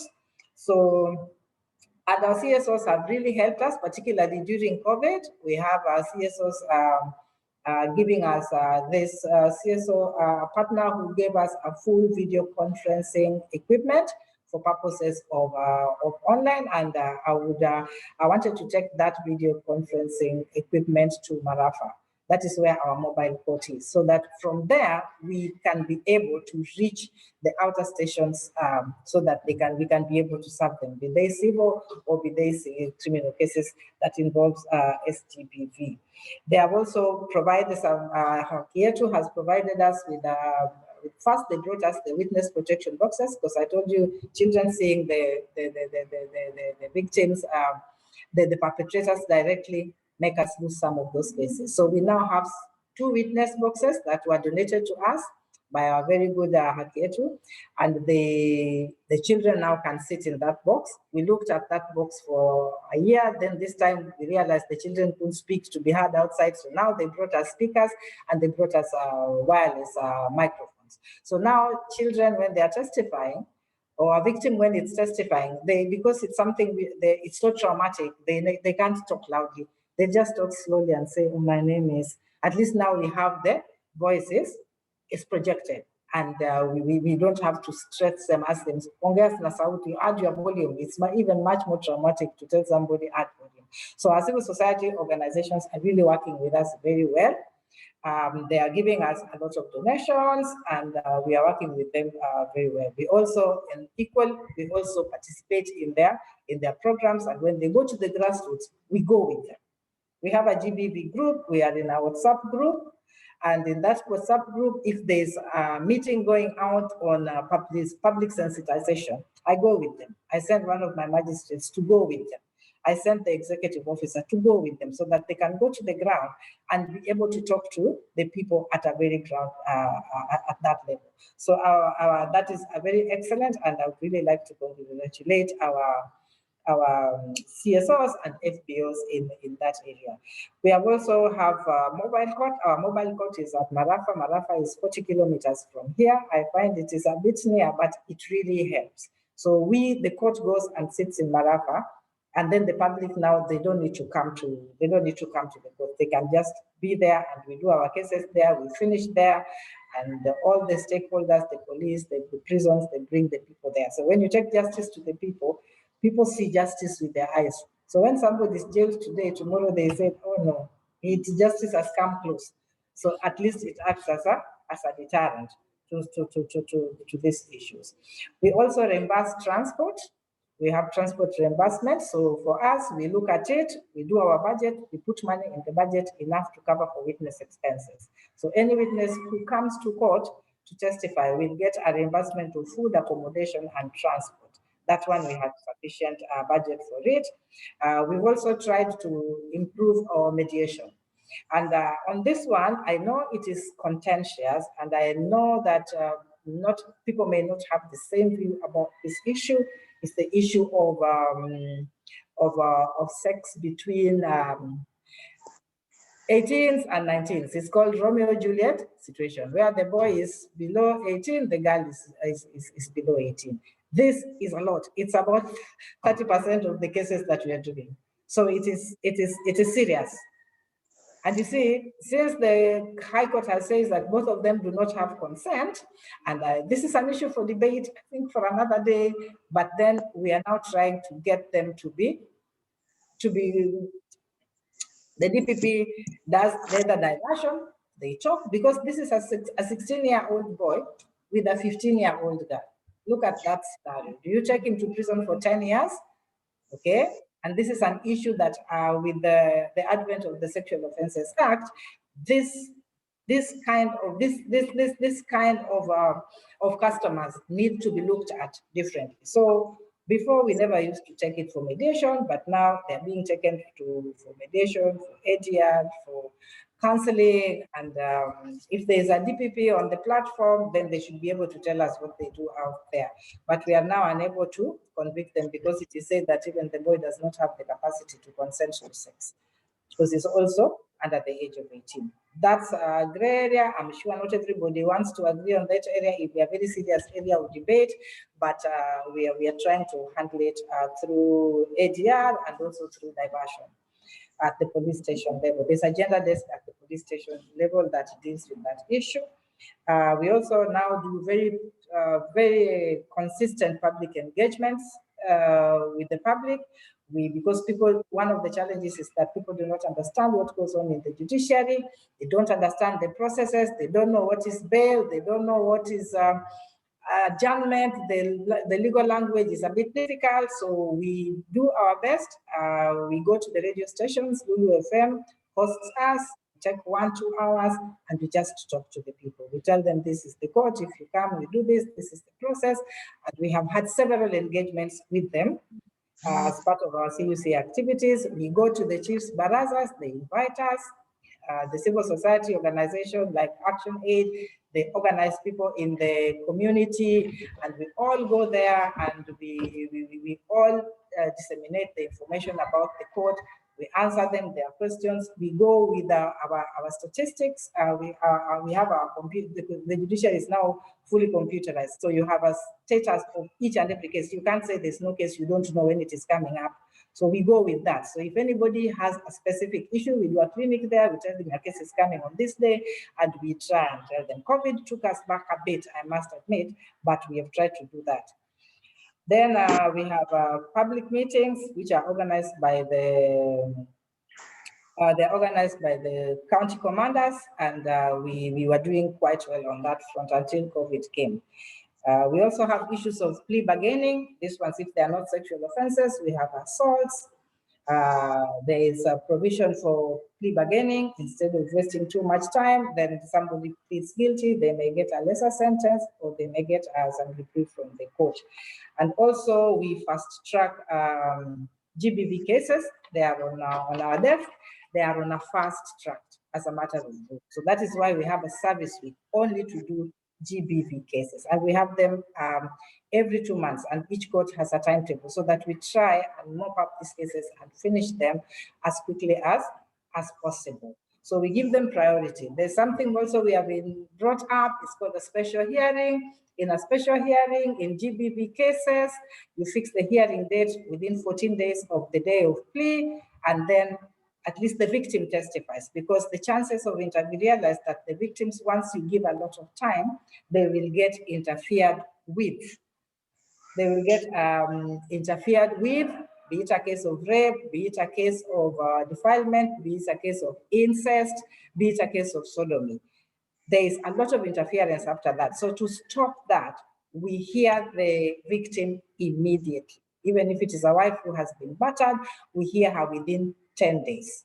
And then after that, the other witnesses can continue, because now the other witnesses, they are not able to, they will not be able to, in a way, fatally interfere with their evidence. And the special, it's something that we came up with in Malindi because it wasn't there before, because there are also constitutional issues surrounding it, the right to a fair trial and how long it takes. But we tested it, it went to the High Court, and the High Court said that a special hearing is acceptable. And it is also part of a right to a fair trial for a victim. So that one, we have the authority now. We can take plea today, we can hear you after 1 week. Okay, and that way we manage even to do some cases within 6 months and close them. Some within 2 months, some within 3 months, if everything is equal. So when it came to COVID, we decided that we are going to have cases were not coming to court. All the cases, we are not hearing all cases, but GBV cases were a priority. So any GBV case that was registered, we took those pleas, even though we did not check the other types of cases. So it was one of those, we gave it prioritization, and registration and plea taking for GBV did not stop. Okay. We have what we have done also is I just picked a few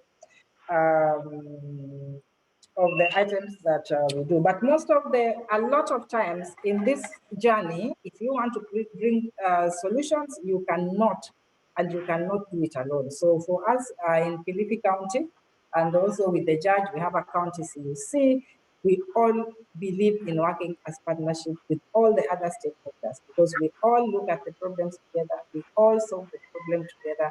And for me, in terms of picking GB out, so for me, the best strategy is partnership.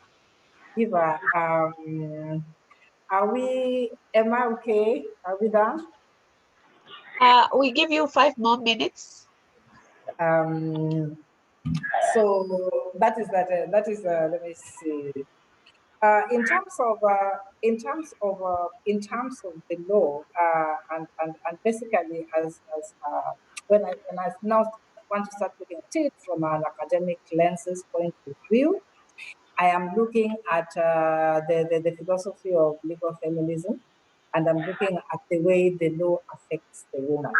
And from what I see in the experience in my judiciary with matters GBV, it's all about power. It's all about power, and it's all about GBV is connected to a patriarchal system of power, where the persons who hold more power will, I don't want to say hate, will sit on the people who have less power. And most of the times, it's the women and the children who actually suffer, because they are the ones who are not economically empowered. They are the ones who do not wield the power either in their home, as probably heads of home, or in terms of economic capacity, they do not wield that power. So for me, I think women are most affected because they are less powerful. I would say that Mary said, the Kenyan law has tried its best to be able to ameliorate that situation. But the issue is really not about the law. You can have the law, but what is it that is on the ground. You can have the law, but if you don't have capacity to push yourself to certain levels, then it becomes very difficult. And that is why all of us must just basically work together and be able to implement and do much more. I think we need to do much more. And I'm saying this with a lot of, I know the lawyers are there and they'll scream, but we have to also understand the power dynamics in the society and be able to uplift, do a little more. The affirmative action is still there within the confines of the law, looking for systems in place to support GBV without sitting on others, without others feeling that they are not being looked at, okay? But we have to strike that very delicate balance in terms of legal feminism and the law, and be able to bring up the women. Even if the law is up there, it could still have its gaps, but as players in the justice system, we must be, for me, my parting shot is we must be also very, very sensitive, okay, to make sure that we remove GBV out of the whole system. It's a big feat, it's heavy, but for me, I'm passionate about it. I am not, I have no regrets about it. I am able to support GBV from the bench without compromising the rights of either party. So implementation is key. And my last words is that the women must be empowered. It's a difficult task, but we must be able to empower the weak so that they are able to come very close and avoid all this, because most of it, it's a question of power. I subscribe to that school of thought. Thank you. What can I say? Dr. we could listen to you the whole day and fill our books. Your presentation has been insightful. It's been a masterclass. It's been, you know, I lack the words, but thank you very much for engaging with us, the civil society and members of the academia and government representatives, to just, you know, highlight this issue of access to justice from the lens of the judiciary. I know I will only accept like 2 questions, and I'll beg that we agree that we end at 5 minutes past 12, so that we can also allow Julie to go and handle the backlog she's battling with, and also Mary to plan, and the rest of us to get back to other work. So I think Fandi had a question, and she asked me to allow her to raise the question via voice. So Fandi, go ahead and ask. Thank you. Thank you very much, Dr. Julie, and thank you, Eva, for this opportunity. First of all, I just wish to, appreciate the effort that you're making, and also the CSO partners. I had some names, and I know we support them, and I'm very happy to hear about, the effort that Father Dolan is doing at Haki Africa, the likes of Muhuri, the likes of Haki Africa, Haki, you know them. Yes, so I'm very happy. But the question I have, number one, and I've heard what you've said, and I feel depressed, really. One, do the judicial officers have psychosocial support? Because I can only imagine what, the cases that you have to administer, and it is traumatic, So what kind of support do the judicial officers have? Number two, I'd wish for us Kenyans, all of us here on this call, to really connect the dots, because all what Dr. Julie is talking about still trickles down to who do we choose as our leaders. We have to understand that the budget for the judiciary was slashed off by a very high percentage. Exactly what does that mean? Because that means we are not able to get more courts to the people. We must acknowledge that Dr. William Mutunga did a very good job with that, and also Maraga, and the onus is now on CJ Martha Koome to continue with that work. But when the budget of the judiciary has been slashed by close to half, what does that mean as for us Wananchi? What does that mean for the magistrates like Dr. Julie who are unable to administer justice? What can we do to support the judiciary? Because they are one of the arms of government that have at least until now been able to stand by the people. When we choose these leaders, do we really think and connect the dots of what is happening to us? When we choose those women reps, when we choose these MCAs, when we choose these governors, the president, do we ask as ourselves as, for example, women and men who believe in gender equality, what is at stake for us? Because choices have consequences. And these are the consequences. They're trickling down. We really have to ask ourselves hard questions on the kind of leadership we are bringing on board. We are coming into 2022. What do we want to leverage in terms of SDG number 5? Yeah. Another sad issue, which has really been bothering me ever since this government took, power, is about the children department being lumped together with the Ministry of Labor, because we do not have officers or a ministry that is truly dedicated to children and the issues that they are facing. And in fact, even international adoption was scraped off. What does that mean? Of course, people have different views about international adoption, but even local adoption has become more difficult. And we do not want children in the CCIs. What we need are children to be placed in families. Are we having a conducive environment in regards to that? And then another question is now, how do we get to lobby as a group of CSOs, as a group of like-minded people, our current CJ, Martha? I know she has so much on her plate with a restrained budget, but what wins can we gain? And we are not only lobbying Martha, we also want to lobby these governors. We also want to lobby the president. We still need, there's a lot of work to be done. And what is happening to children and the women of Kenya in this country is very sad. It's very, very sad. So we have to be very careful on who we are electing. And the last one is the importance of narratives. And I think Dr. Julie raises very key concerns. And Kenyans really need to hear the stories of what the judiciary is going through.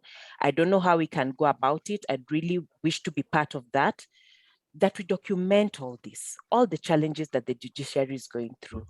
How can we get this information in a very simple manner so that Kenyans understand what does the budget cut, a slash of a budget cut in the judiciary, mean in terms of justice for the common mwananchi?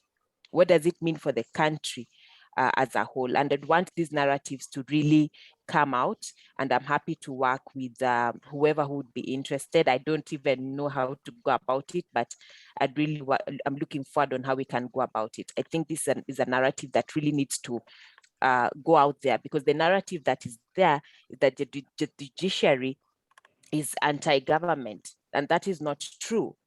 Yeah, the judiciary has been for of the people, and we need to support them. This is the right time to support them, and I'm happy to work with you all. Thank you very much, and thank you, Dr. Julie. Thank you, Eva, for this opportunity. I've spoken a lot.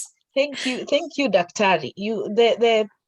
The challenge for engaging the judiciary has been around protocol, and also around just what the policies, the internal policies that the judiciary has. The emphasis internally is to prioritize judicial work and limit engagement with the public. And we can understand where the judiciary is coming from with those issues. When the government probably sees that they closely work with the civil society, and some civil societies have been banned, especially those working on issues of the constitution. Some of them were punished severely during the past election. So it has also deterred the ability of some of the judicial officers to engage with the public. So for me, I think even to get Julie, I had to really sort of work hard, base it on our friendship, and for her to be here, I would still insist it's a risk. it's a real risk, because number one, she has not gotten approval from the CJ to engage. She has not gotten approval probably from the JSC to engage. So those bits become a real challenge for us to be able to get what is going on in the judiciary and how do we also engage with them. But I think, as Sharon mentions, then it is easier to lobby the top judiciary leadership to allow for this engagement. They say they have a provision under the CUCs for public engagement, but all of us would love to be engaging with the judiciary, even when we are not there to access justice. We would love to be the friends of the judiciary. So that's it. Julie, my question would just be around this famous offenders register. I remember when we were working with KWJA, there were efforts towards, operationalizing the offenders register. What happened? And then the efforts within our justice system and also within the department and civil society have largely been survivor-centered. What is in store, for instance, in the judiciary on the issue of perpetrators? What are their mechanisms to engage with, beyond just punishing? Is there other mechanisms that are there that ensure that the reformed perpetrator has no capacity for recidivism? Then finally, you mentioned a very key point that some courts have that kitty for reimbursing transport. I know it's an allocation for other courts, for every court, but then what strategies, what did you put in place to operationalize that kitty? That would be for me. Any other person with a question before we wrap up? To you, Julie. Yes. Okay, so I take about 4 questions. There's the first one on jail psychosocial support. I don't know, this does not exist. Yeah, we just work. We don't have it. We don't have counseling centers. I think it's being mooted. I think last month that I heard that they were going to recruit the counselors for us, but it's not something that you check for. It's very difficult because when you walk into a courtroom in the morning, you don't know what you're going to see. It's very traumatic. Just an example, I remember the day I became a senior resident magistrate and I sentenced somebody to death for the first time in my life. I did not sleep for 3 months because I felt I was killing somebody. It's that bad. It's not easy. We are all human beings. So to tell somebody I sentence you to death and you know surely he's going to die with your hand and your signature on it, in itself is very traumatic.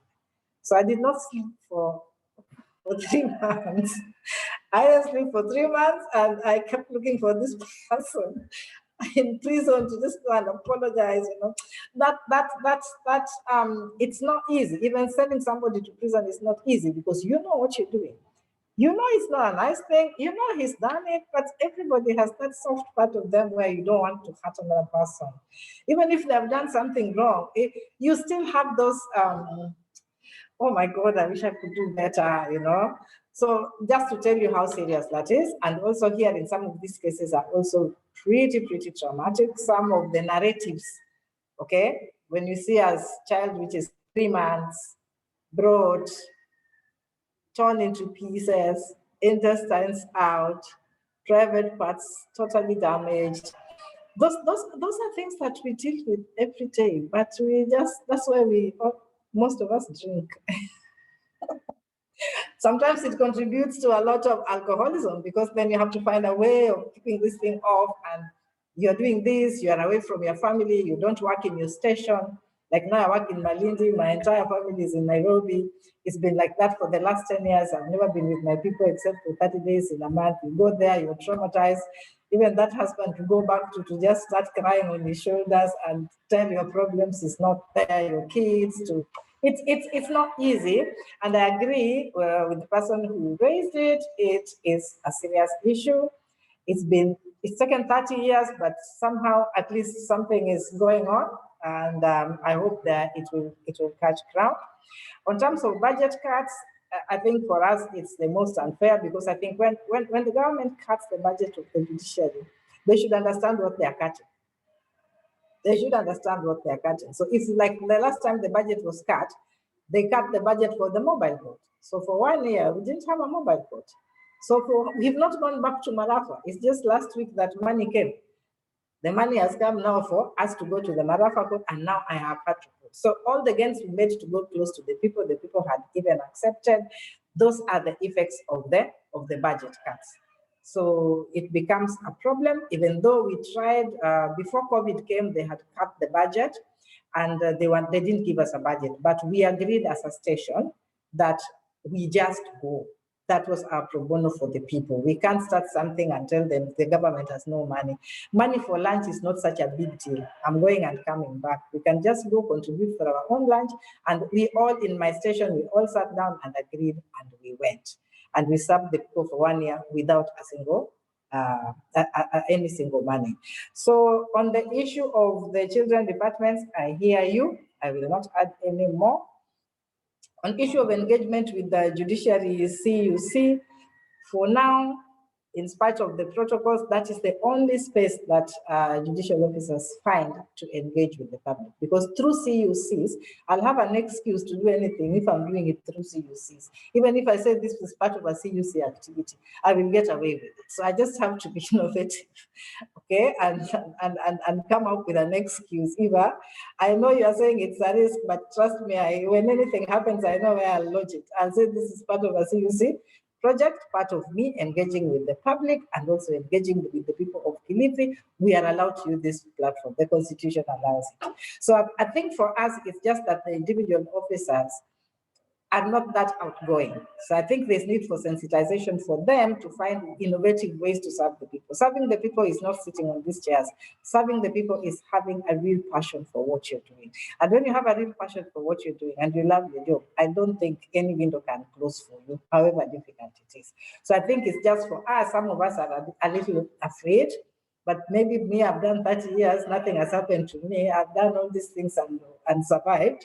So I think it is okay. Even you remember our Kenya, the women judges matters. We did a lot of things that were unprotocol. We managed, the judiciary embraced it. I think it is also for the judicial officers themselves as servants of the public to go out of their way and do what they need to do and find windows to go through. We are lawyers, we can't miss any window to go through. We can't be locked in. The sexual offenders register, even it is there. It's only that I didn't talk about it. It's one of the strategies that have been put in place.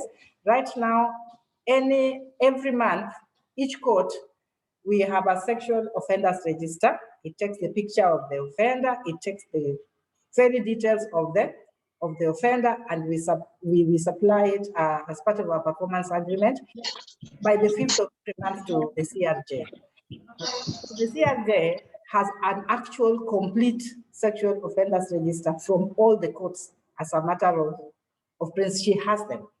So if you go there, you can, that's where I got that I checked our statistics, and that is where I got the information about the types of perpetrators, their ages. You can even now bring it down to saying, in this area, there are many convicts, okay? In this, you can now do research with it. It's a very good as a research tool. I know the problem of the sexual offenders register is really, really constitutional in terms of how are you going to disseminate it? Who is going to have it? At what point is it supposed to be shared? The way it is done in America and the way it's done in the developed countries. I think that is where the debate has not been. Okay, that is where it has not been completely analyzed and beaten up, okay, panel beaten to an extent that this information is shared.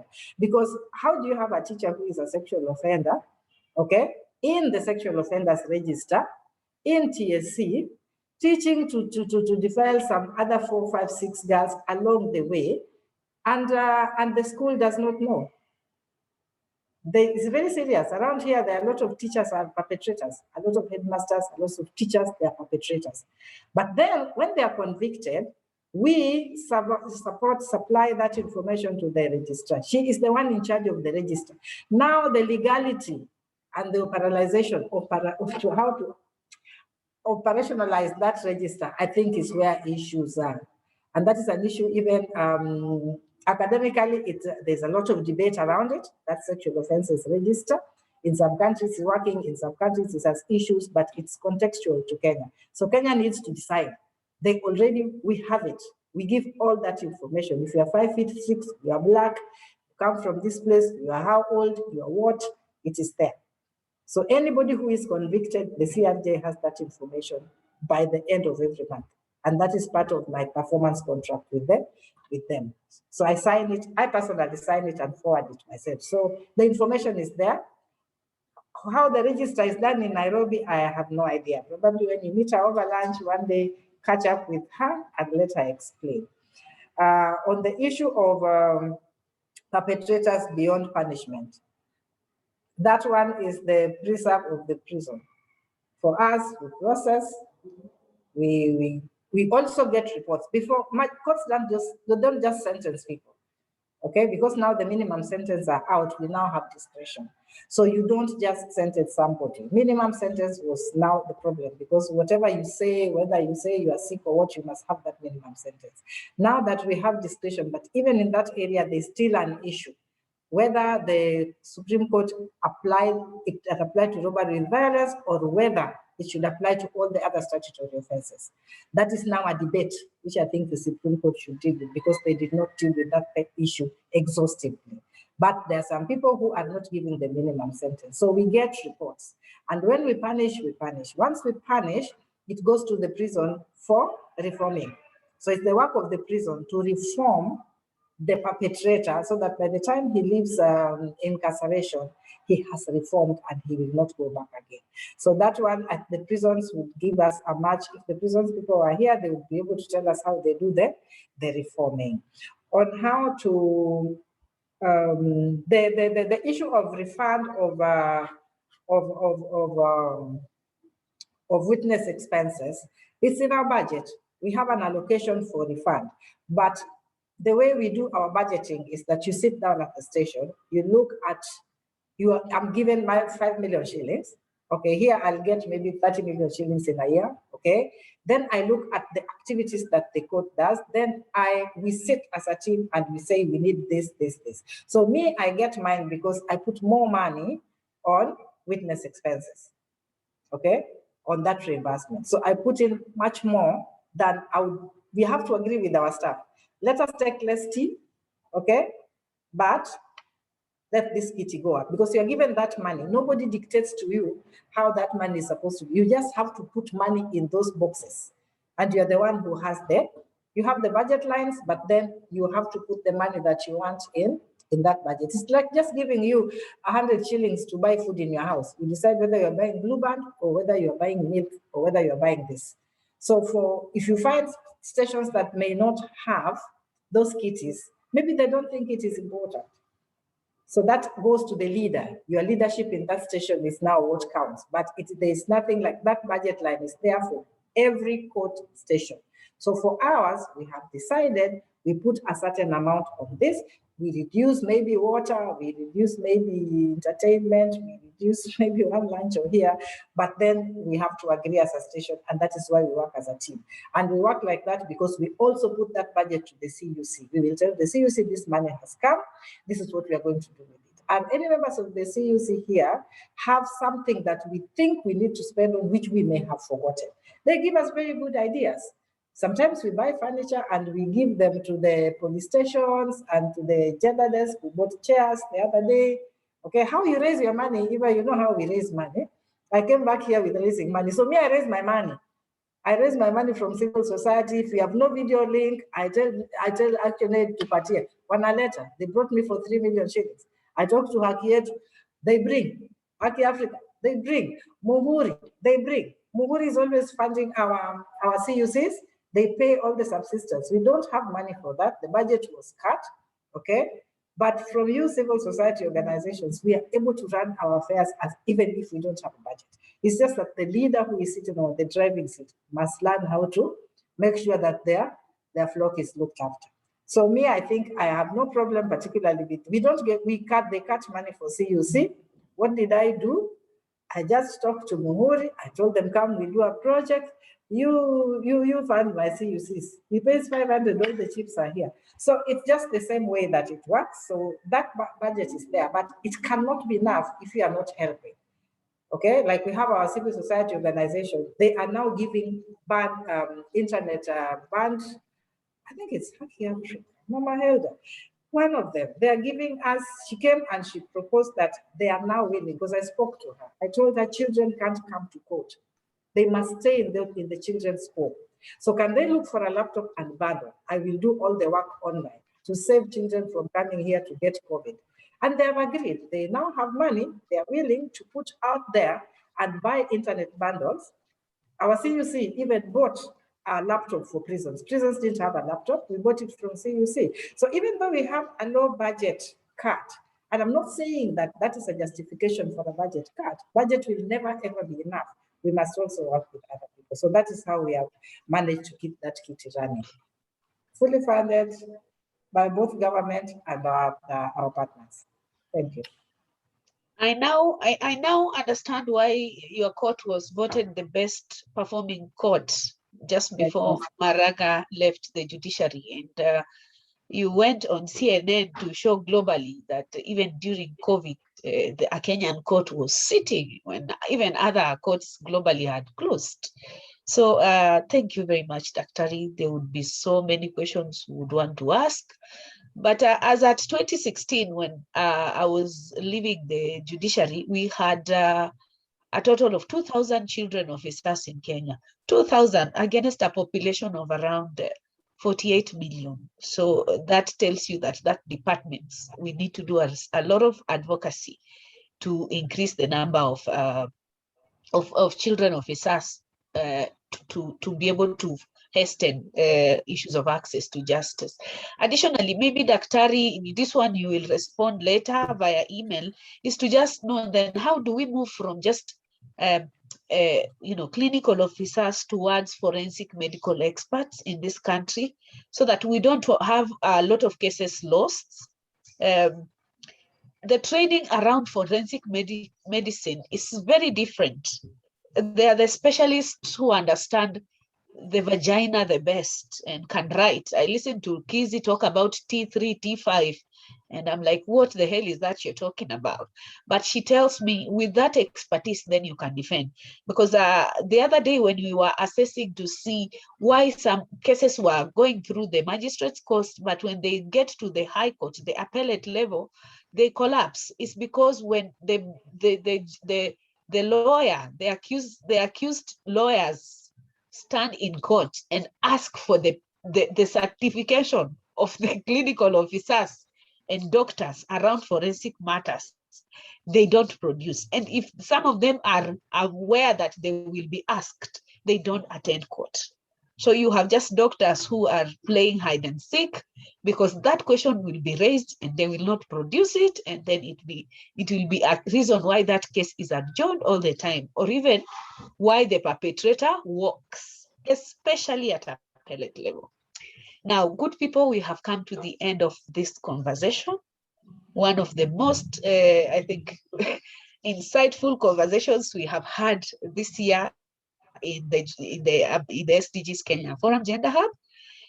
Mary, I just want to thank you so much for participating and speaking to us on issues of generation equality and the next steps. We really, really appreciate your presence, na tunasema ni asante sana kukuja huku mashinani kwa Gender Hub kutuelezea na kutuongelesha na kutupa mpango za serikali.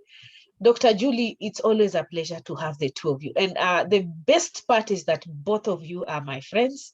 Both of you are my mentors. Both of you invested in growing me to where I am. And I'm glad that I can still come back to the two of you and tap into you. And I just want to warn you that I am going to overuse you. The two of you are going to get so tired. I am about to mobilize chama za wanawake tuongee. I'm bringing on board wazee tuongee na wao, tuwaelezee. Nitaleta washosho wote. Before this electioneering period, we would have talked and discussed these issues, and we work to find towards finding solutions, practical solutions, looking at the very, very small things and sorting them out so that the lives of men and women, boys and girls at household level are better. They live quality lives free of abuse, full of discussions, hugs, kisses, and happiness. And people are happy to thrive. And then that way, the government can begin to reap more taxes from, a happy population and fund some of these initiatives that are dry because of funds. So asanteni sana. Thank you. I will continue to have a discussions with you to follow up on some things. And from the SDGs Kenya Forum, tunasema asante sana. Let's have a good day. Enjoy the rest of your afternoon. And we are grateful as the hub. Asante sana. So see you. Bye-bye. Thank you. Thank you. Bye. Thank you.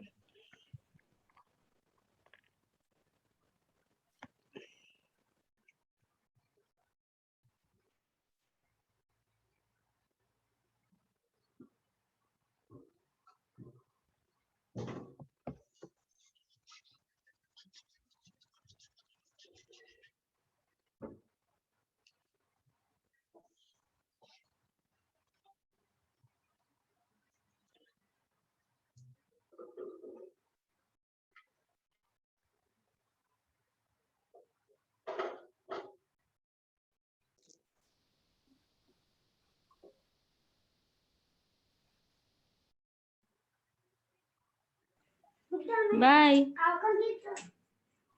Bye, Romana from Mandera, Raya, nakuona pale. Bye. Huko kule, ni kwa gari ama ni wapi hapo huko? Habari ya Lamu? Unmute. Sikusikii, unmute.